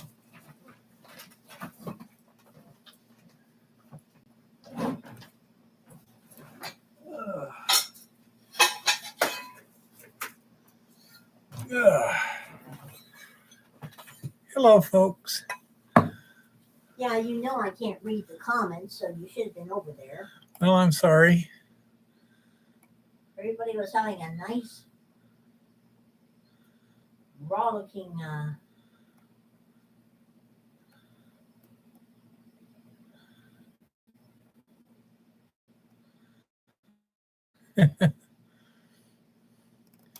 Okay. So, I told you I'd show you some wear plates. Now this, let's see where we at, right there. These are the wear plates in the area of the mill that basically receives the impact of the raw ore being fed into the mill and struck by the rotor for the first time. See, it looks a little worn. Looks a lot more worn like that. They used to be 1/4-inch mild steel plate. This right here is a deflector. So as the flow comes up, it hits this and the larger rocks go yonder. And the fine stuff can kind of make it around and continue on up the, yeah, you're right, John. You ever forgot to mention that a single piece of toilet paper in Russia is now worth more than 1 ruble? I'm a little skeptical of that reporting, Rock, but we'll find out shortly enough. Anyhow, here's the wear plate that's next to it. Again, it was 1/4 inch carbon steel. This was a wear bar. It's 1/2 inch square bar. And it was hard faced here, which is why it stood up reasonably well. Likewise, this is hard facing here and holds up pretty good. And so I'm going to replace this with 1/2 inch plate. And this was, I think it was 3/8 inch plate. They had some in the scrap steel place. At the steel store. To give you an idea, the amount of wear, if you look at the end here, you can see that lip. That's where the adjoining plate meets it at this angle here and just covers that part of the edge. So that's that's my anticipation. Oh, so as I say, I got a couple things to rework, none of which should be terribly difficult. And then I will get it back running and we can go to the next thing. This plate here probably lasted, I don't know, 10 tons, something like that. This was not hard faced. It's not hardened steel. It's standard low carbon, mild steel. Clearly, it needed a little more protection. I'll work about that. The thing, one of the problems is right now. Yeah, I've seen videos from Russia approximately a year ago where the prices had gone down. They were actually substantially lower than U.S. prices. The guy was just going into a grocery store. Really something we discuss. So I can't tell. Okay. But when I've seen people do videos where they're walking around, that doesn't seem to be the case. But again, in today's universe, it's hard to tell where the truth lies at times. I understand, Rock. It's not something we but talk about. I say I can't provide authoritative sources, and at this point, I wouldn't even trust government intelligence sources implicitly. So I'm just not. I don't think, discussing this is A, going to change anything, and B, we're going to find out soon enough. Okay. I do think that if they're putting that much pressure on Russia, then, the fact that they have 6,000 nuclear weapons at their disposal might be something we might be concerned about. I don't know. Well, We shall see. Noted, the goddess does not discuss Ukraine or Israel or Hamas either. Wear plates versus the profits are going. How much profit from the ore versus how long the plates continue to exist. The rotor tip wear plates will have hard-facing perimeters on them and generally last reasonably well. The new wear plates I'm having manufactured are being plasma cut from AR 500 and will be,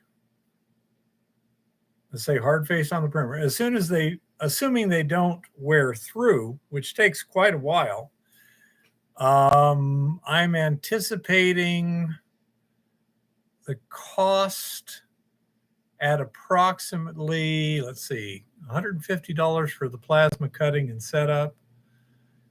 Another $75 for the materials. So call it $200 for 2 sets. That's what I'm hoping, James. So 2 sets for $200, $100 a set. I should be able to re-hard face them in the neighborhood of 10 times before they wear out. And the hard facing at that point will probably be in the neighborhood of another $50. So call it $150 per 10 tons. And so that's what, $15 a ton wear for the rotor wear. The wear plates themselves, add on another 25% maybe. Some of the perimeter wear plates get very little wear. Others, like those, where the rotor's coming around, the material's fed in, and the rotor smacks it, and it goes that way and smashes right into those wear plates. Those apparently take a lot of beating, but it's only essentially 2. So, as I say, $15 to $20 a ton for pulverization at 200 pounds an hour. How much are they charging you for the AR500 nowadays? I got a little over 3 square feet. It was cut off of a drop, but there was the material itself was going to be $100, and then the cut was $50, which seems a little much, but they were using a plasma cutter, and they probably use a tracked plasma, and say, so there's a $50 cut charge. They had a 3-foot strip cut off of a larger sheet that they could cut out of, so they didn't charge that. So that would be, well, let's see. I had a calculator somewhere. There it is. Okay, so we got $100 divided by 3, so $33 per square foot for 3/8 AR500. Okay, so 3/8 AR500 running about $33 per square foot. Okay, actual materials cost plus cut charge. By the way, another little known fact: the word propaganda does not necessarily refer to lies. It's basically information structured in order to induce a particular response. They could be perfectly legit, or it could be lies, or it could be a blend of the two, whatever. Propaganda is not necessarily deceit, but it's in that manner. Now, last time you were quoted by the pound. Boy, I have no idea. I'm just talking dictionary definition, Rock. It has been forever since we got quoted by the pound. Yeah. I'm not sure what the pound would be. What's a pound of 3/8? Oh, absolutely. So is the United States. Governments are good at that. Companies tend to be good at it. I'm not very good at it, so I try and avoid it myself. No disagreement. Most governments are, some more so than others. Some are better at lying than others too. In other words, they're more convincing at it. But anyhow, let's see. What is the weight of 1 square foot of 3/8 inch steel plate? 15 pounds per square foot. So that would be about £2 per, $2 a pound.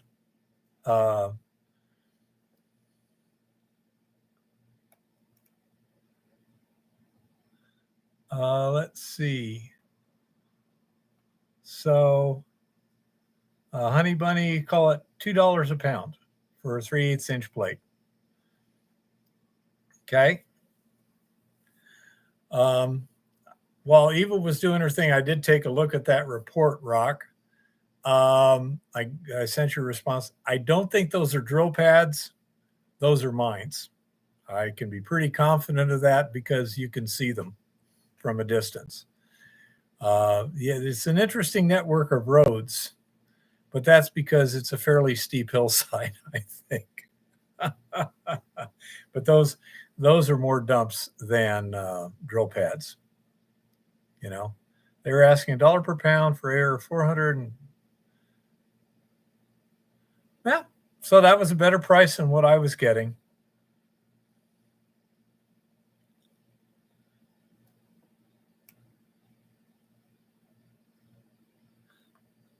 You'll see the video next week if we get up there. Okay. We shall find out, because that's exactly where we're going. If they are drill pads, it'll be really cool. Yep. We shall see, Rock. Say it's the reality shall be ascertained. Is fuel going down a little bit here too? Ricky C says fuel's going a little cheaper where he's at. Yes. Yeah, it's going down here. That's what I was talking about just a few minutes ago. Yeah, and and we can expect fuel prices to stay low for a little bit longer, but it's not necessarily good news, because there's not a lot of stuff moving that used to move, first of all. And that's one of the reasons diesel prices are being artificially suppressed, is to try to get things moving. Yeah, the diesel price.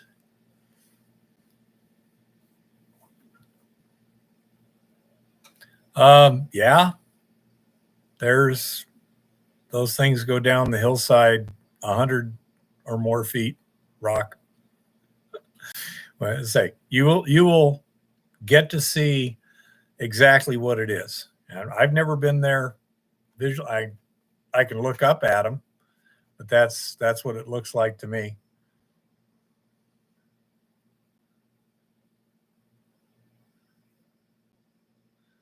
Yeah, you pretty much want to go plasma cut if you could. That's why I say I decided AR 500 was fine because I was going to have someone plasma cut it for it. Well, I have no idea, Rock. I say I'm just going to go see what we got, you know, and go from there. But I do agree that the roads look a lot like that. Yep. Oh. And thank you. We'll give it our best shot, Rock. I appreciate the help. Anyhow, so say because I'm going to have them plasma cut, I was willing to go with the AR 500.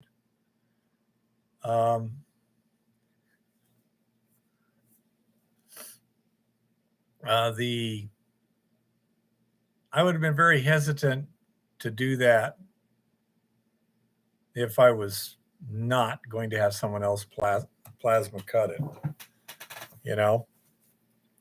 So we shall see what we shall see in terms of how soon that happens. But that's going to be a lot tougher than it was when I first put it together, or when I first expanded it. Part of the reason we have these 2-inch strips is because I widened it by 2 inches by welding 2-inch strap along there and making a new rotor. you know?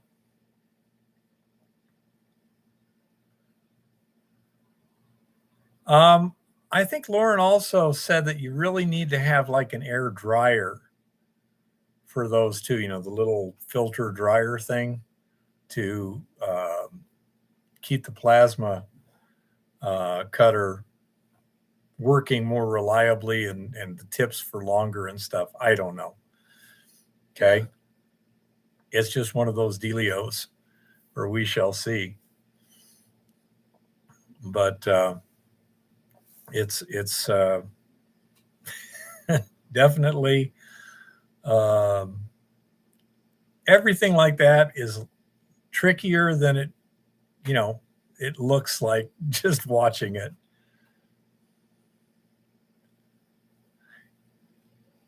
Anyone can plasma cut, but some people can plasma cut a lot better than others, especially when you're trying to do certain types of cuts and how precise you need to do it. For example, the rotor impactors, that has to be pretty well balanced. And after hard facing, I will weigh them on a scale that gives me to the gram to where they're all weighing the exact same thing. Otherwise, it gets pretty bad. And we shall see, you know, how long they last. Right away, they're going to last over 50% longer because they're 3/8 inch instead of 1/4 inch. That also means they're going to be heavier, so the rotor is going to have more inertia, but that might have been a problem in the past when I didn't have the clutch, but now I do have a clutch. So shouldn't be a problem. And with the hard facing, they should last real well. That's, you know, that's not a bad design in terms of wear, in terms of it focuses it right where you can deal with it. But they did get a little bit further worn than they were supposed to, the tips. And so I kind of I don't know if I showed you guys this last week.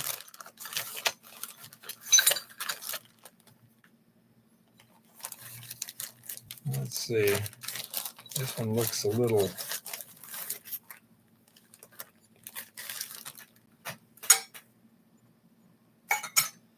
Now, originally, that was the downside. That was the perimeter.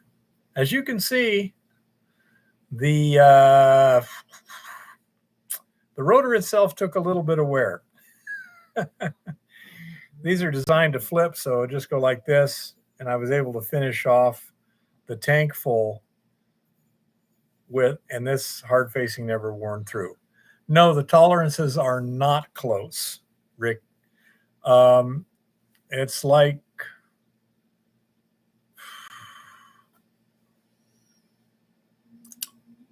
well, let's see. It's a 6-inch chamber.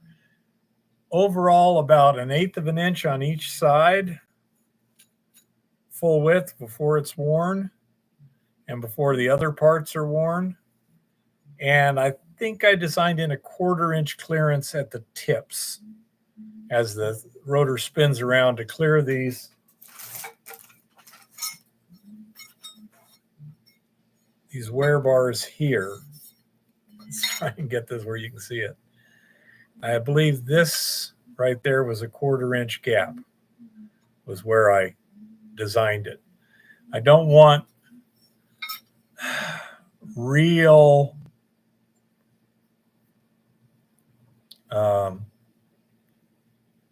real tight tolerances, because you're going to get the occasional chunk of steel in there. You can really tell when you get a chunk of steel or a piece of hard facing or anything like that, because if you got say a 1/8 inch or a 1/2 inch piece of quartz, it gets hit and just disintegrates. Makes noise, but not bad. Hey, Tricky, thanks for showing up there. You take care of yourself. Kiss the babies. And so you can hear when you're feeding, coarse quartz or whatever through there, But if you get a piece of steel in there, bangity, bangity, bangity, bangity, bang. I mean, you can really hear it just banging around many times, And so that would be Wild Wild West, James. And you can tell when you got a piece of steel in there. Okay. My greatest concern with this mill is what happens if, say,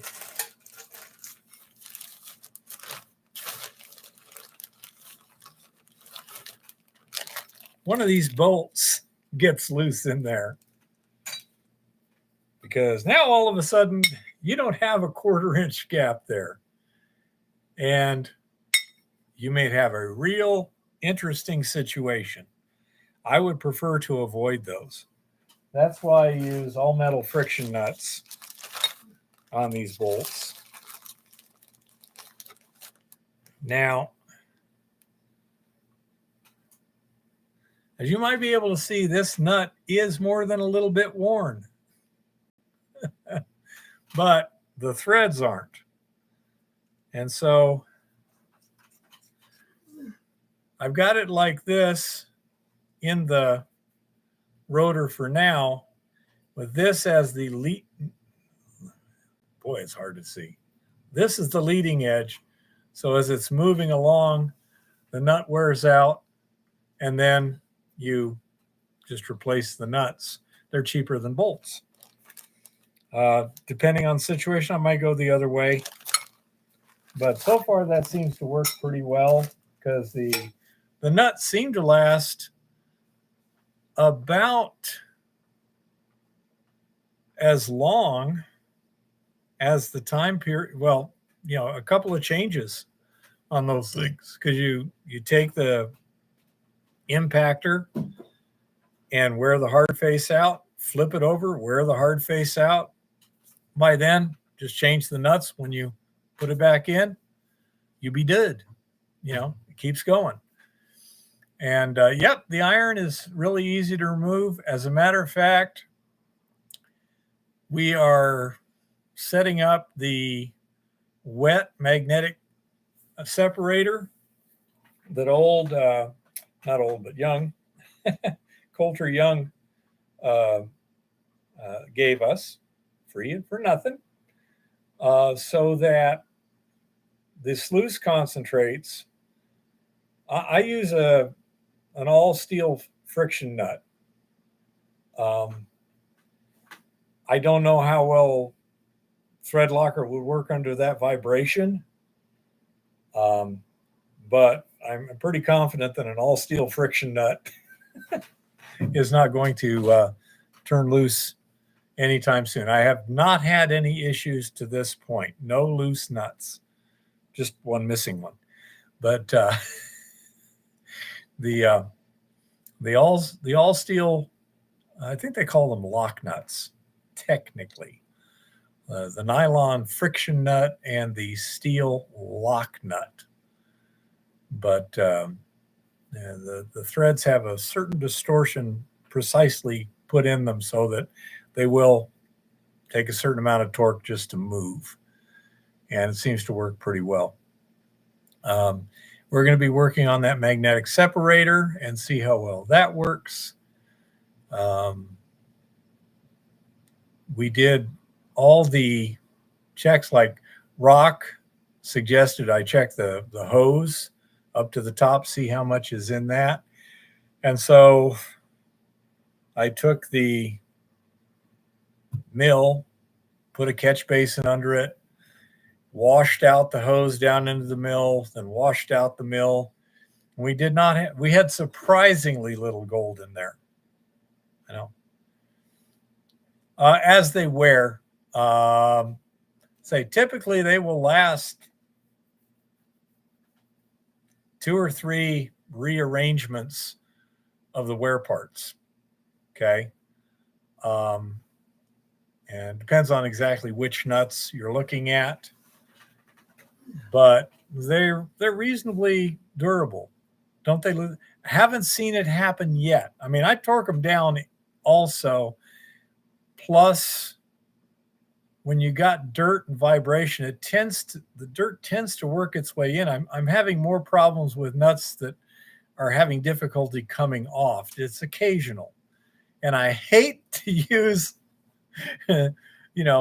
anti-seize on a nut that I don't want to come off. Yeah, I'm just not sure, because if those come off again, it's going to potentially lead to catastrophic destruction inside the mill. When it gets between 2 steel wear parts, one of them moving at high speed, it can't be good. Let's put it that way. It just can't be good. So we will see. But so far, there's been no indication of any of them loosening up. And also, if you take the parts and put them together, the bolt and nut assembly is like that. The nut is not sticking out. I mean, the bolt is not sticking out. The nuts doesn't have a cavity in the end there. Exactly, John. Exactly. But yeah, if you lose one nut, things could be catastrophic, huh? So anyhow, I'll say these. You can see, I don't know if you can, see the area right here where the nut is protecting the plate itself. You can see how much wear is there. That's probably about 40% of the thickness of the plate. That's the kind of wear that I think the AR 500 will do well with. The hard face here, you'll notice there's really nowhere. Once the hard face wears through, that happens pretty fast. I have also noted that the amount of tramp iron in the sluice goes up. Thank you, James. They're not real sweet. It tastes like orange drink, which is fine with me. I'm not a big sweeter. Do you use a jaw crusher? Yes, we do. It's a 4x6 jaw crusher and has more than enough capacity to feed the impact mill. The impact mill is running at like 200 pounds an hour at maximum, and the jaw crusher is running 400 to 500 pounds an hour. Try stainless steel? No. Number one, stainless is not as hard as like an AR. It's pretty expensive as opposed to the cheap carbon steel. But mainly, we have found that stainless steel will precipitate gold out of solution. I think it's the nickel or the chromium in it, but whatever. There's something in the alloy that will precipitate gold out of the solution.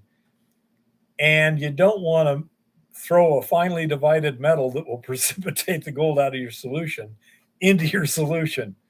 Bad juju. So, no, definitely no stainless, and that's why. Okay. Yeah, we try to make sure that we don't get any steel. Yeah, we try and avoid copper. We'd like to minimize the steel, but you don't want any galvanized or anything like that. Brass is not good.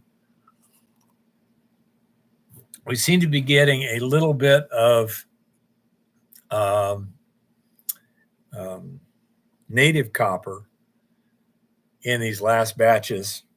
And as such, say the larger chunks, and by large, I mean like, 200 mesh plus, seem to get fairly efficiently trapped by the gravity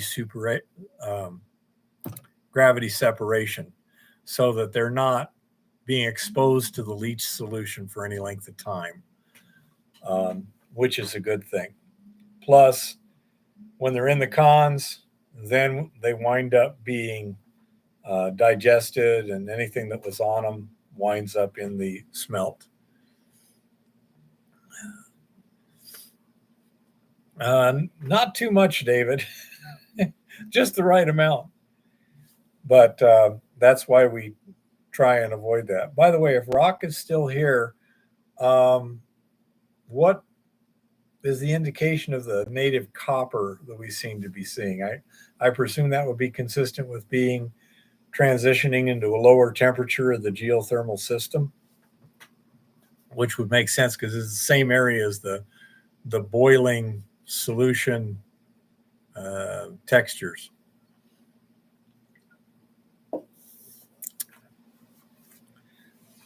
I do not think it is tramp copper because of the color. I could be wrong. It looks red like native copper. Yeah, but that could be because of this. It's when we see it, it's been in contact with solution for a while or something like that too. Simply don't know, but it does look red. Okay. So I don't know.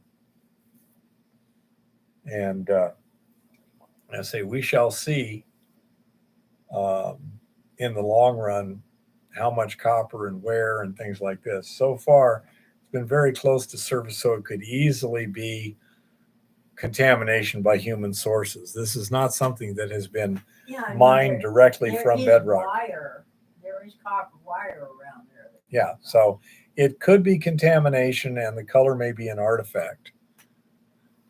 Take care, John. You take care.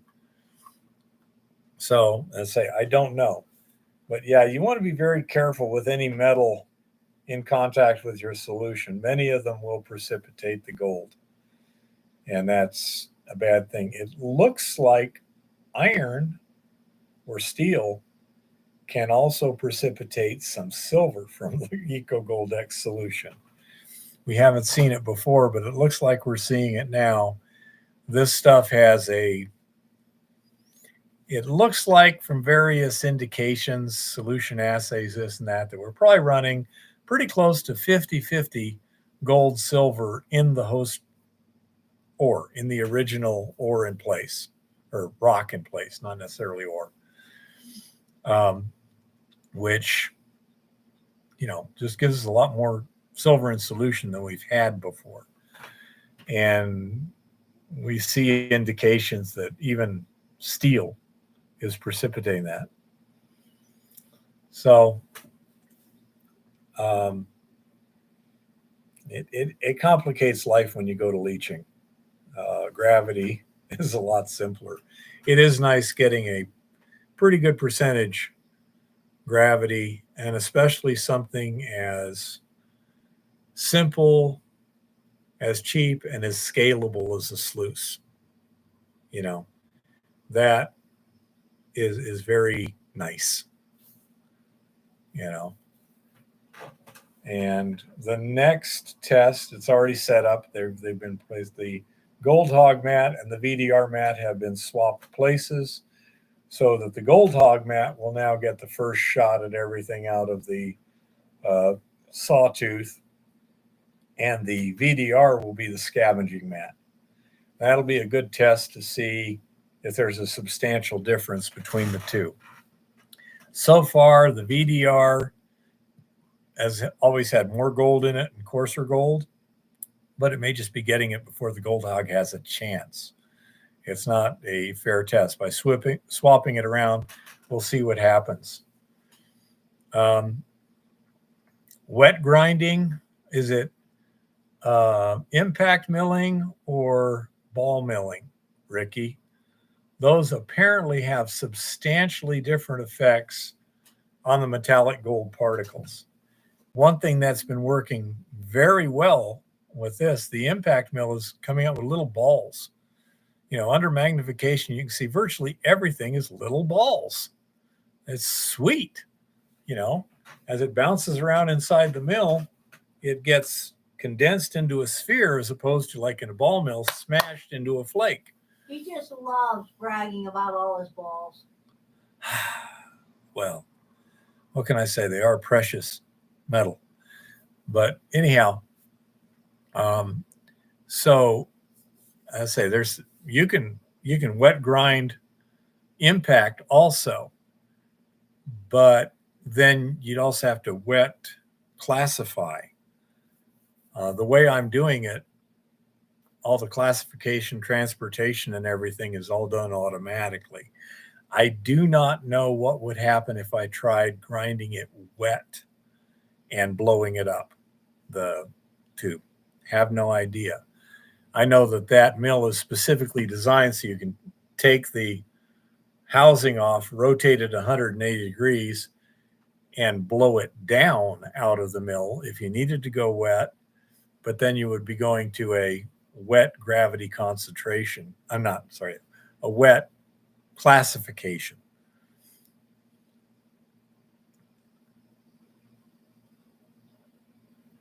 Your grinding is in a cyclone? Is that what you're saying, Ricky? So you're like mid-air comminution sort of thing? Comminution, okay. Little Miss Grammar over there. No, that's not grammar, is it? Pronunciation. But you're using a cyclone for the grinding or for the classification? Classification makes more intuitive sense to me than the grinding itself. But if you can specifically say, what is the grinding methodology and medium? Because I would think that grinding in a cyclone would basically be autogenous. I have no idea what your throughput would be. You'd have to have some pretty hard cyclones. That's going to be pretty abrasive to the cyclone itself, I would think. In order to get comminution, I think those particles have to be moving pretty darn fast.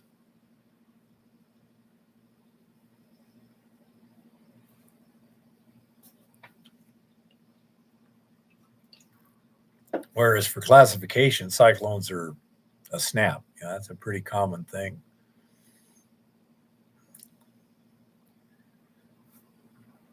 But say that's why I'm doing it the way I'm doing it, is to try and keep it simple. There may be a better way. I'm sure for certain applications there is a better way. If you're doing an all leaching extraction, a ball mill would likely be better, especially a peripheral discharge ball mill, where you're not going to have as much trapping in there. But I mean, the ball mill does a great job of flakifying the gold, turning every solid piece into a thin foil, which is ideal for dissolution. Your surface area has been humongously increased. So as a ball milling would be great for the leaching side of the circuit. But I don't have a ball mill. And typically in a ball mill like that, then you have to have another couple of devices. Although you can put an output screen on a ball mill, so you can do the sizing right there and the classification without too much trouble. Or you can put in a rate classifier or something like that. That's fairly standard stuff. Also in the feeding in a ball mill, that's often pretty much automatic by just having a scoop at one end that goes in and scoops through the material, feeds it into the ball mill, and say as the mill goes around, it's automatically feeding itself. So you can have feeding and classification in the ball mill with essentially no other moving parts except for the drum.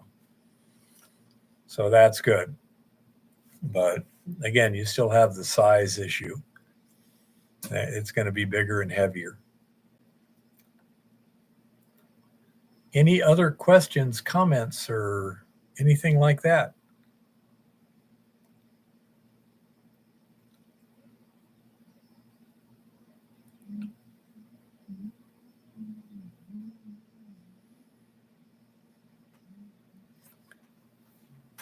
Is there anything else to talk? Let's see what the weather's like.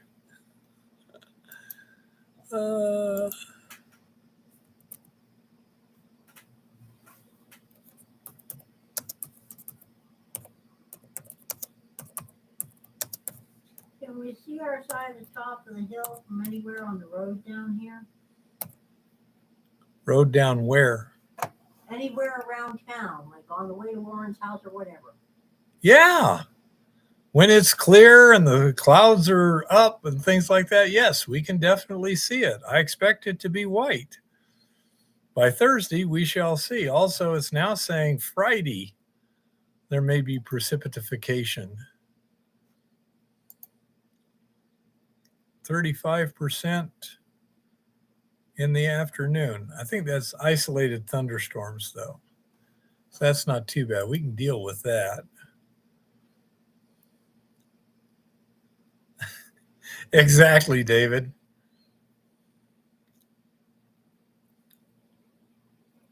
Well, I told you the thing I read about Lincoln said it was going to be raining on Friday.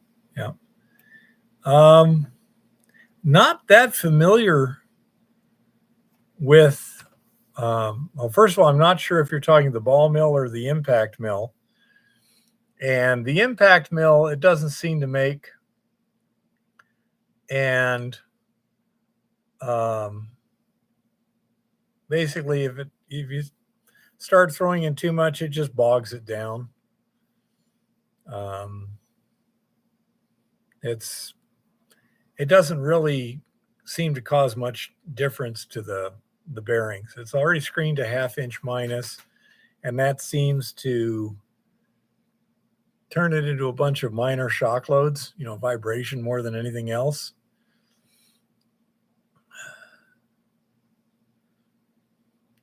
I have no experience with the Laytrap square pan, and the Batea is not really the one I got is like 14 inches. It's not suitable for anything I'm doing right now.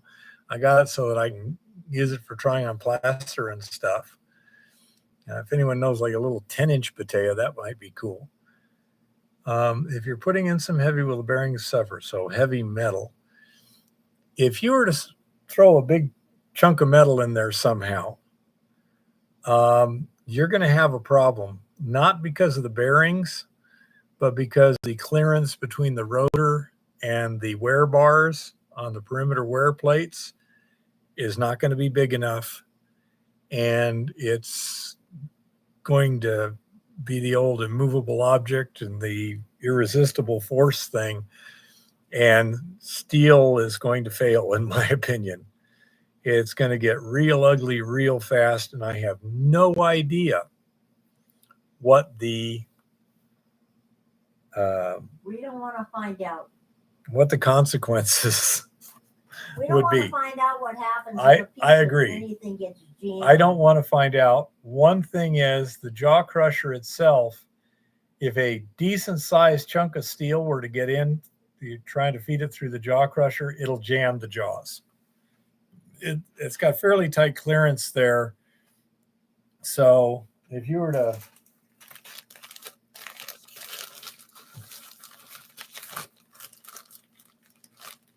let's see. If you were to get that in the feed into the jaw crusher, it probably would not make it through.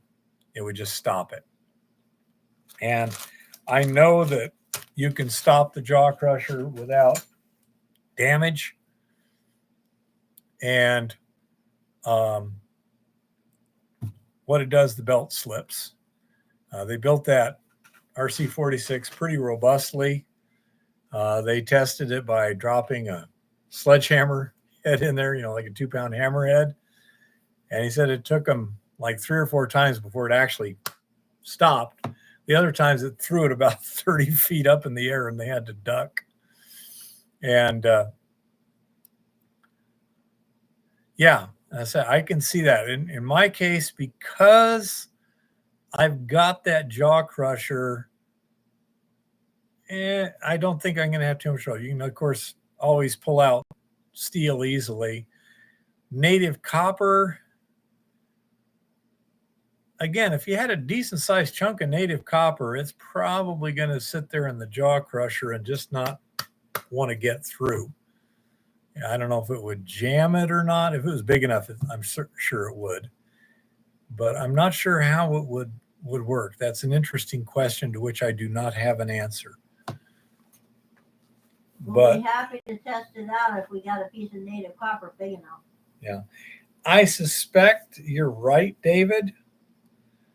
And in that case, let's say you had a chunk of native copper like this. It's going through the jaw crusher, and the jaw crusher turns it into a disc like this or something like that.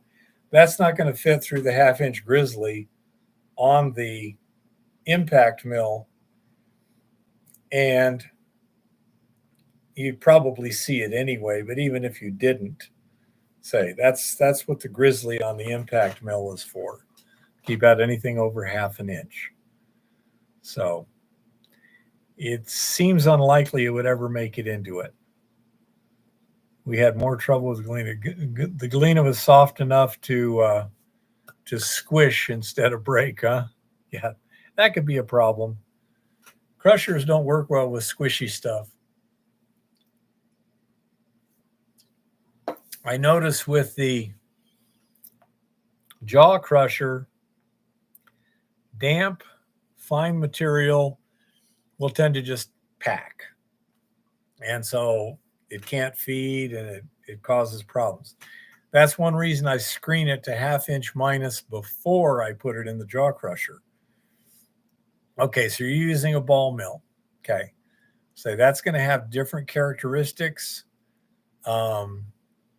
They're used enormously all over the world. They're extremely efficient. The energy efficiency, the wear rates, things like that. It's a very low cost per ton if you got a decent amount of material you're putting through.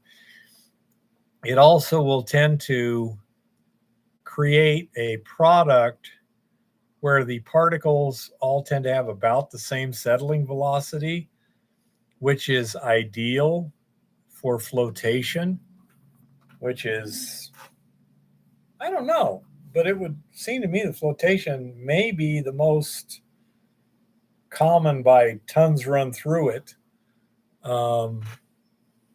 concentration method out there. So all the copper mills in the world, I mean the copper mines use it. I believe most of the sulfide mines, Galena, sphalerite, tin, all that kind of stuff, I think they pretty much use it. And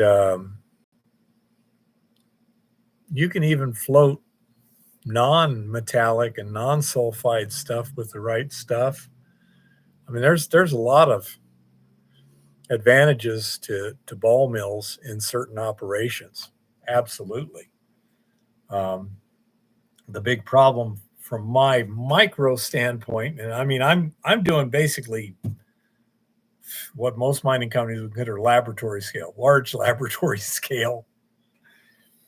And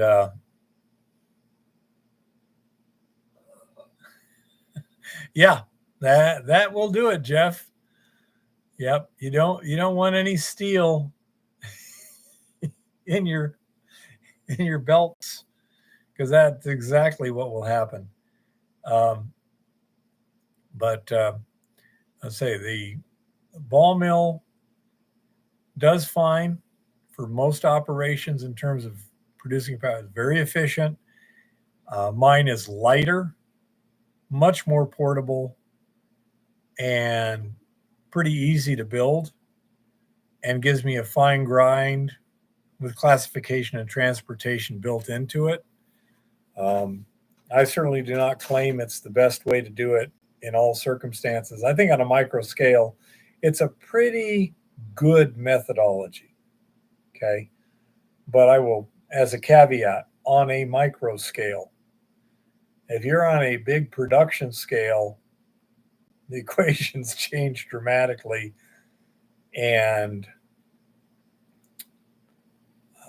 I would think probably in the 5 to 10 ton per hour range, you're going to transition where it's going to be really hard to beat a ball mill, rod mill, or semi-autogenous, but anyhow, a drum type mill. I forget what the name is. They got a specific name for those types of mills that are a rolling drum that has stuff in them banging around. There's a particular name of the general class. But I'm still envisioning turning an old cement mixer truck into a portable one. Yeah, the cement mixer drum is poorly designed because it's not cylindrical. I like the idea of taking a cylinder, whatever it is, and putting, finding tires that just fit, cutting off the sidewalls and just lining it with tread segments as the main liner of the mill, and then throwing the balls or rods or whatever in there, because a rubber lined mill is quite durable indeed. And I think that might work surprisingly well. I forgot who mentioned, but I mean, something as simple as a steel drum and just, line it with rubber, and all of a sudden it becomes quite durable. So I don't know. Gravity mills, I don't know. Would a stamp mill be a gravity mill?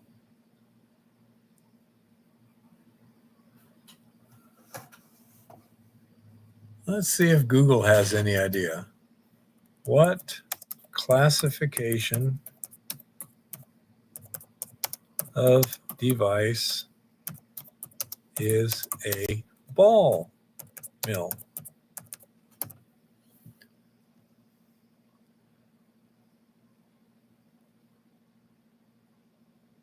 Ball mills are classified as a tritter, horizontal, planetary, high energy, or shaker. Yeah. Tube mill. I think they're called as tube mill. Okay. I think that's what I'm looking for, but I'm not sure. I want one of those gyroscopic things. Yeah. Now, they could be, honey bunny, but I suspect the wear rates would be pretty high. On the other hand, a cement mixer drum might be good for an agitation tank.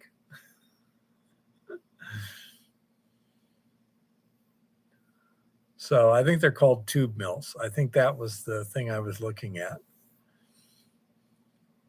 You could even theoretically, yes, Jeff, all crushing would then be between the rods or the balls.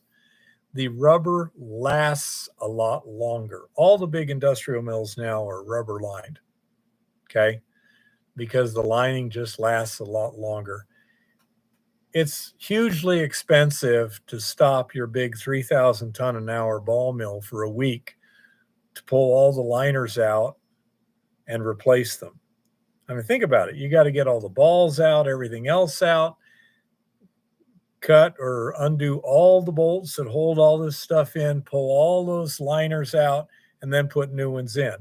It's a very time-consuming process.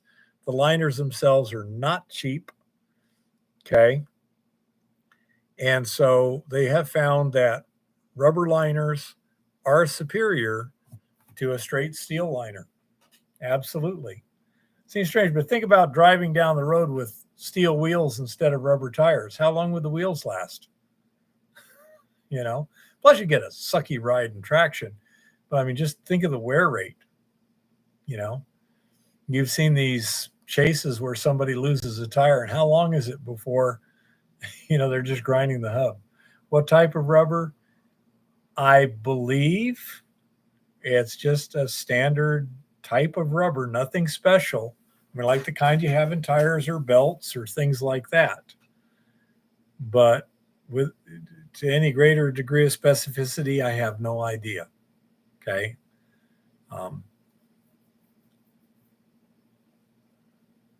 Do you lose effectiveness with a rubber liner? I imagine there's a slight loss of effectiveness, but the vast majority of the actual comminution is between the balls, inside the media and not against the perimeter. And so, you don't lose much effectiveness. I would think it would make it more effective in a way because the balls at least would bounce. I say you got to think, that ball has how many impacts before it ever touches the liner on average? But another thing is these new liners will quite often have what they call lifting bars. Where is it? I had.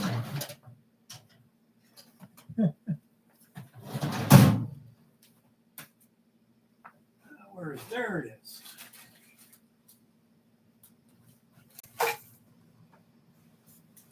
So if you have a big mill like this and you're turning it, your balls will climb a little bit, but not too much. You can see, they're round. They're going to keep going that way. By putting lifting bars inside here,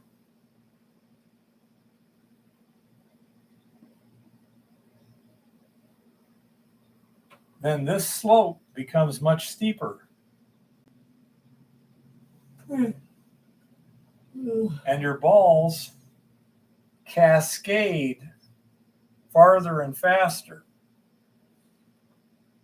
When you've got a far enough distance to cascade, then they do what they call a semi-autogenous mill, where they mix the balls with gravel so that the gravel itself goes down. How fast do the balls wear down? Don't know. Have no experience. If Lauren was on, he might be able to tell us. Somebody else might be able to tell us. I know that in general in these mills, they'll have an output screen that has a certain size, and the balls can kind of work their way up onto that screen, and anything that goes through is removed from the mill as too small to be effective. I know that they did, and they on a regular basis throw more balls in there. It's not a batch type thing where they run the balls till it's turned and then take the charge out and then put a new charge in. It's a continuous flow thing where the smaller balls are removed and a certain number of larger balls, back in. Okay. So that the charge stays the same. I saw one in an antique shop once. It was smaller than a croquet ball and was flat on one side. It's unusual to see them flat on one side. Yep. But let's say that typically they'll be like, 12, 16 pound balls like this. And again, this is one of the things where the experts do. The extractive metallurgist's job is to decide what range of balls will do the best job. It's complicated because if they were all the same size, there'd be a lot of void space. But if you had different sizes, they kind of fill the void spaces and you get more efficient grinding. It's complicated. Man, it's got math and stuff like that involved. But yeah, it's just one of those deals where it's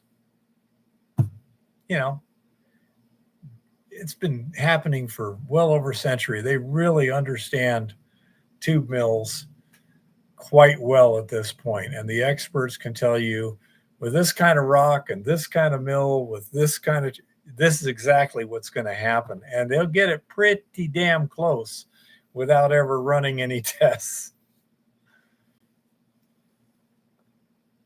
Yep, that's solid steel, Jeff. And obviously Jeff has seen this, but for everyone else, how do you handle a bunch of steel balls like that? What's your methodology to easily transfer these things? Gigantic magnets. Yes, but you're not supposed to be taking the thing. Yeah, exactly. I thought I was giving a stupid answer. No, like those big scrap, like you see in a scrapyard. Really? Yeah, same thing. Well, I had actually ruled out the idea because Works. the mill itself is also magnetic. Yeah, but there's probably some kind of a funnel type device that they use to throw it. I mean, just when you're talking big bulk quantities, yeah, they move that around with a magnet. You know, it's easy to do. As you can see, it'd be kind of hard to handle them individually. There's a lot, and they're kind of hard to grab. So, as a tube milling is a well understood science at this point, to the best of my knowledge. They really understand it well. They know what will happen when you put this kind of rock into that kind of mill under these kind of conditions, at those rotation speeds, at that diameter. And the extractive metallurgists have ascertained what they think is the proper particle size distribution to feed into the, flotation tanks, the leach tanks, the whatever. They've already determined that. And so then the mill specialists design the mill to do that job. And then there's probably always a little bit of tuning and tweaking. What do you call it? An interesting fact is you do not want to grind the mill out, basically. You want to keep the proper charge of ore in the mill because it cushions between the balls and the liner and this and that and the other. When you lose that feed, you can increase the wear rate in the mill itself exponentially. Okay. And I say it's called grinding a mill out, and you don't want to do it. Bad juju. Any other questions?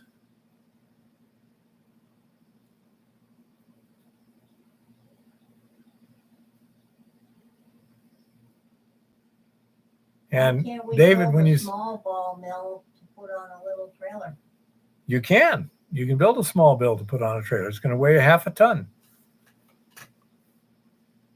I say when I say they're heavy, I mean they're heavy. I mean, let's suppose. By the way, I do think using a cement mixer as an agitation tank would be good.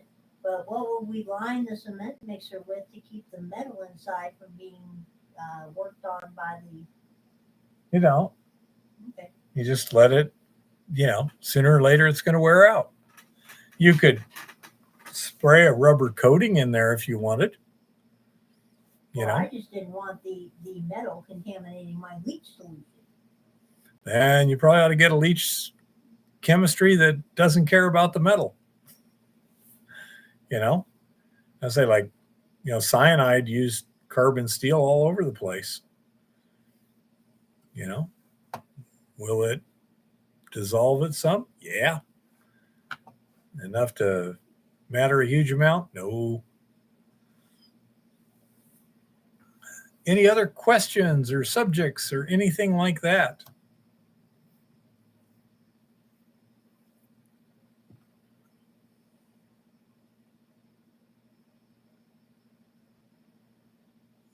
Okay.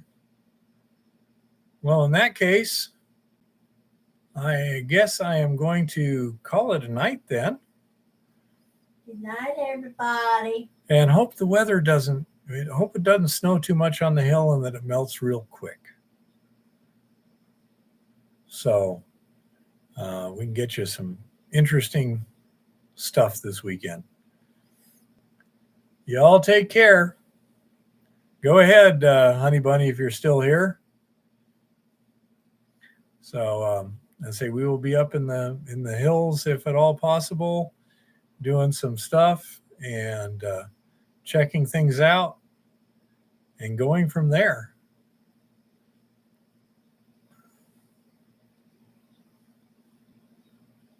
I don't see Honey Bunny anywhere. So I guess it's up to me. Happy prospecting and keep it safe out there.